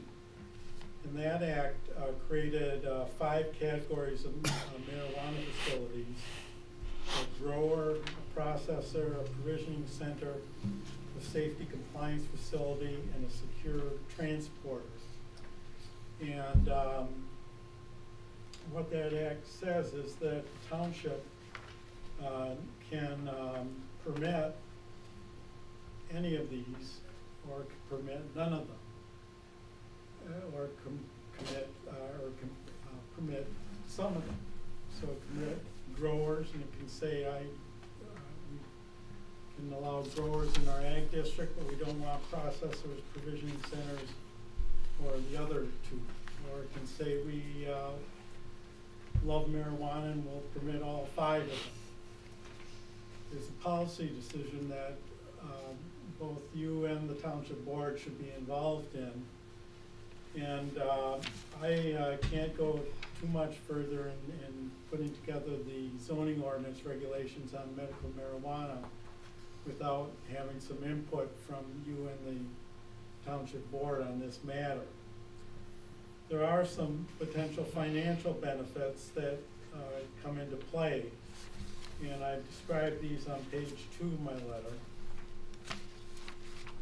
First of all, there's a $5,000 non-refundable fee that can be charged by the township to defer administrative expenses related to these facilities if you allow them in the township. And then also the state is going to impose a 3% tax on the provisioning center's gross retail receipts. And these, the proceeds from these taxes are going to go into an excise fund, and then along with any penalties and other charges that are related to medical marijuana, they're going to all go into this excise fund, and they're going to get distributed to the counties, and a portion to the state, and a portion to the localities that permit these marijuana facilities. And it's allocated in proportion to the number of marijuana facilities within the municipality. So 25% of the excess fund each year will be allocated to the municipalities. So how much that is anybody's guess right now.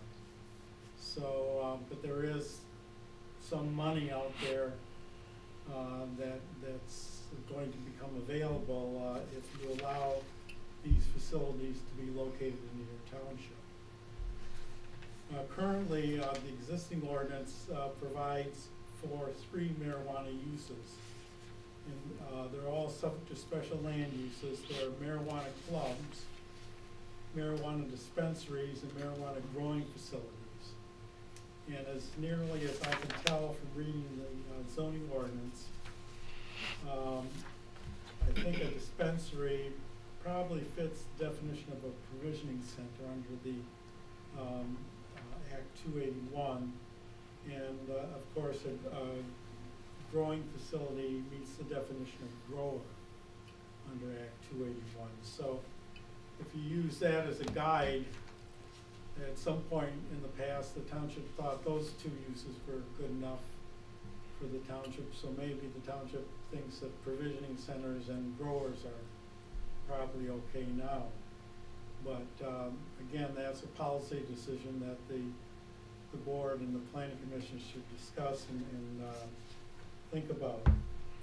So I put together a little table at the bottom of page 2 to help you think about this, and basically, if you fill in the table, you'll have provided me the information I need to move forward on the next step. There's actually going to be two parts to it. There's the zoning ordinance part, and then there's the police power ordinance, which your township attorney will have to put together to reflect what the township wants to do. And all that information has to get sent to the Lara up at the state, so they know what the township's preferences are with respect to medical marijuana. Now, on page 3, I deal with the issue of recreational use of marijuana, because on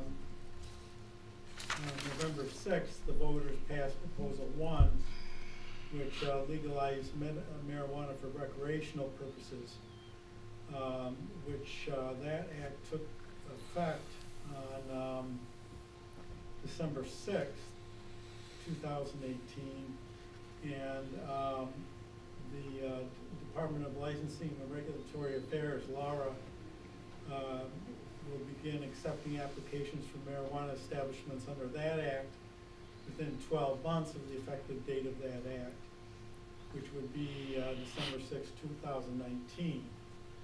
The problem is that act has different definitions than Act 281. So the two acts are not, they don't mesh together very well. And so the legislature is hopefully going to try to resolve those discrepancies before December 6, 2019.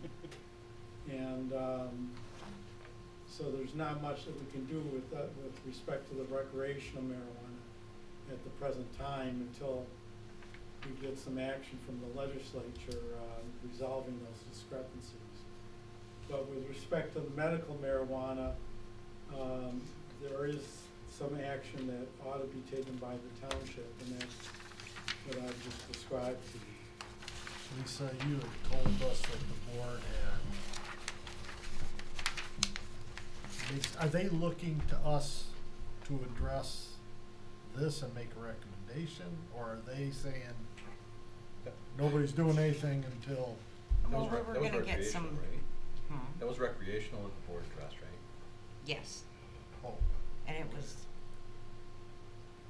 for purposes of learning and waiting for the laws to be written. That's why we opted out. okay, so just recreational. But they said, yep, just the recreational. So We we didn't can- touch the medical. Okay. That's never been touched. We didn't opt in. You had to opt in Yeah. for that. So that one was just left alone. But Well- they still want ordinance written for the recreational marijuana. Just not yet. Just when the time comes. Do you Yeah. have any marijuana facilities in the township No. that you're aware of? Nope. Nothing.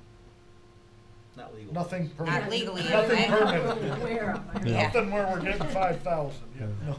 But I mean, we were very, Well, we were. HEPA laws also prevent certain dissemination of that information too in the medical field. If it's medical marijuana, there's HEPA rules, because I was involved in that 2008 stuff, and if You mean they- HIPAA? HIPAA. HEPA, what did I say? HIPAA. It's With an It's I. HIPAA. HIPAA? Say, huh? H-I. Hemp, yeah. HIPAA. Anyways, Yeah, this- there was regulations as far as being able to disclose that from a township perspective. So I'm not sure if you might even know. Yeah. Or the, Peter might. well, or what I wanted to bring up, so the difference between the recreation and the medical, you have to opt in, you have to create an ordinance, otherwise you're not allowing it. The recreation, you're automatically in unless you do what the Opt out. township just did, opt out. And so the idea is by time December 6th, if our township didn't have an opt-out ordinance adopted, we'd be in. And so that's the idea of that opt-out ordinance. So what Chris is saying though is, although the township has not done anything with medical, we should, in the letter as he's stating, the Township Board and Planning Commission actually decide do we want anything or not? Because right now, as far as the medical marijuana discussion has been, is there's been nothing, whether we want it or not. But you do have on the books though. Yeah. Right. zoning The, ordinance yeah, for the existing, growers from the and old law, yeah. We And were so it's we the- were very proactive. Not long after that law went into effect, the planning commission went through that whole process and, got advice from an attorney and, drafted that language. I guess what I would like to know is, in terms of like giving you that guidance, does since the board of trustees ultimately have to approve this, are they wanting us to just go ahead and make a recommendation to them, or do they want some input at the front end? I think we need that. Do they even want us Yeah. to have it? And so I guess the best way, Yeah. with the best way to do it, and I guess, would you say the best way we tackle this is trying to get a joint meeting between the planning commission and the board of trustees? That'd be helpful. That would be helpful. I would Because otherwise suggest we just that, have a representative going back Because and going forth. with, Well, in yes, my but- opinion, is probably not the Yeah, best we- thing. I Nothing's lost in translation. Yeah. Right. before a joint meeting is scheduled, I would rather they discuss it and Decide if they want to have I guess, a joint meeting. yeah. Should we gather some data, cause,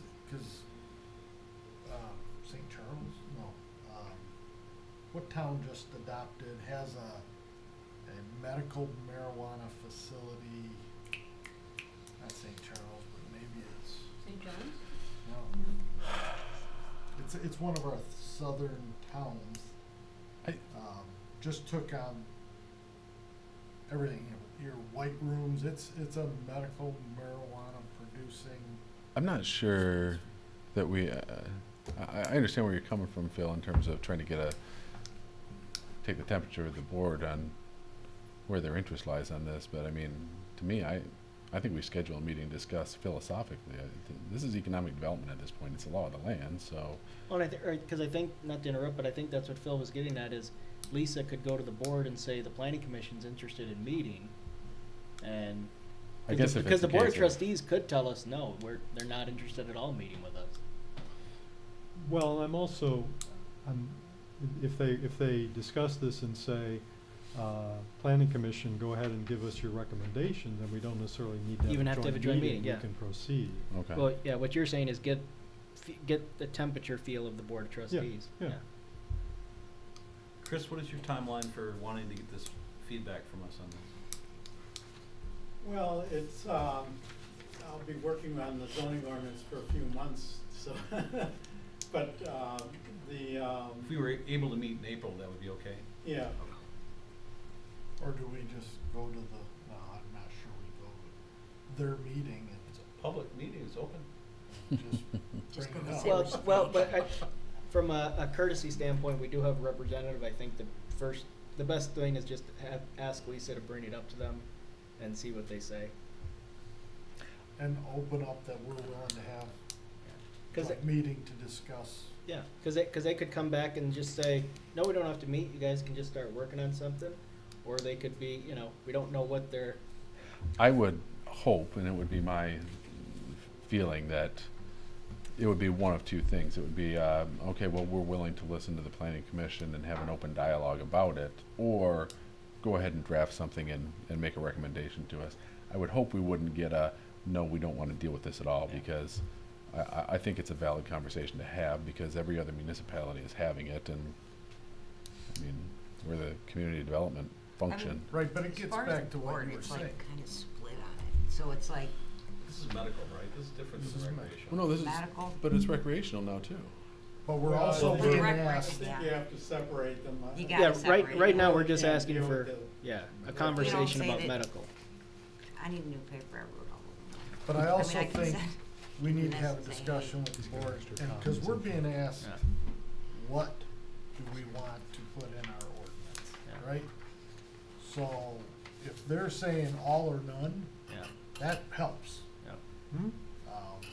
Because it'd be hard for me to pick these apart and say, let's go after just one or what have you, but. I mean, is the hemp, is that the same as medical, like for grower? Is that the same thing now? I Because I know know nothing about that stuff. Like, I think federally or something, they passed hemp growing or something, but I don't, Well, I think There's so that much gets going on into right the now, I don't know. recreational use of I think that's it- something different. And Oh, okay. industrial as well. And industrial.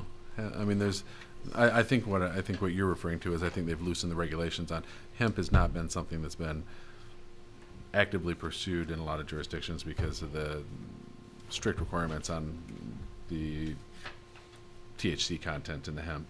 And I think what you're So that would referring be- to is that they've loosened the regulation on the THC content in hemp, that regulation. So, I don't know. To me, I think this is the issue's not going away. I think that it's a conversation we should be having. So, rather than simply just saying no outright, but I guess we can take it to the board and take it from there.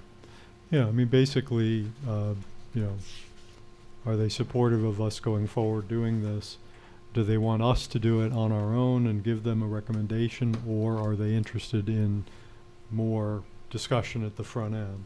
In which case, we can go down the road of possibly scheduling a joint meeting. I can tell you that what I'd like to be prepared for is if there's any easing at the federal level, I'd like to be prepared for the university to be zoned appropriately for the university to have research take place, because research is largely prohibited right now, but I would like our township to be prepared for that if there was any easing at the federal level. Well, but universities, we don't control any zoning. We don't, Yeah. but when we talk about the clustering of, we're talking about advanced manufacturing, we're talking about research sites and that sort of thing, I would hope that our zoning ordinance would be prepared to deal with that if there's an opportunity to do so in the future. But anything with CMU, Or No, is it- again, but it's no different than the medical school.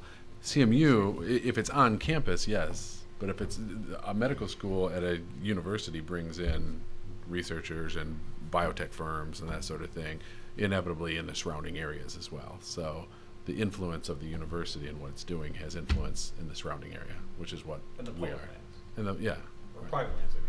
Yes, right.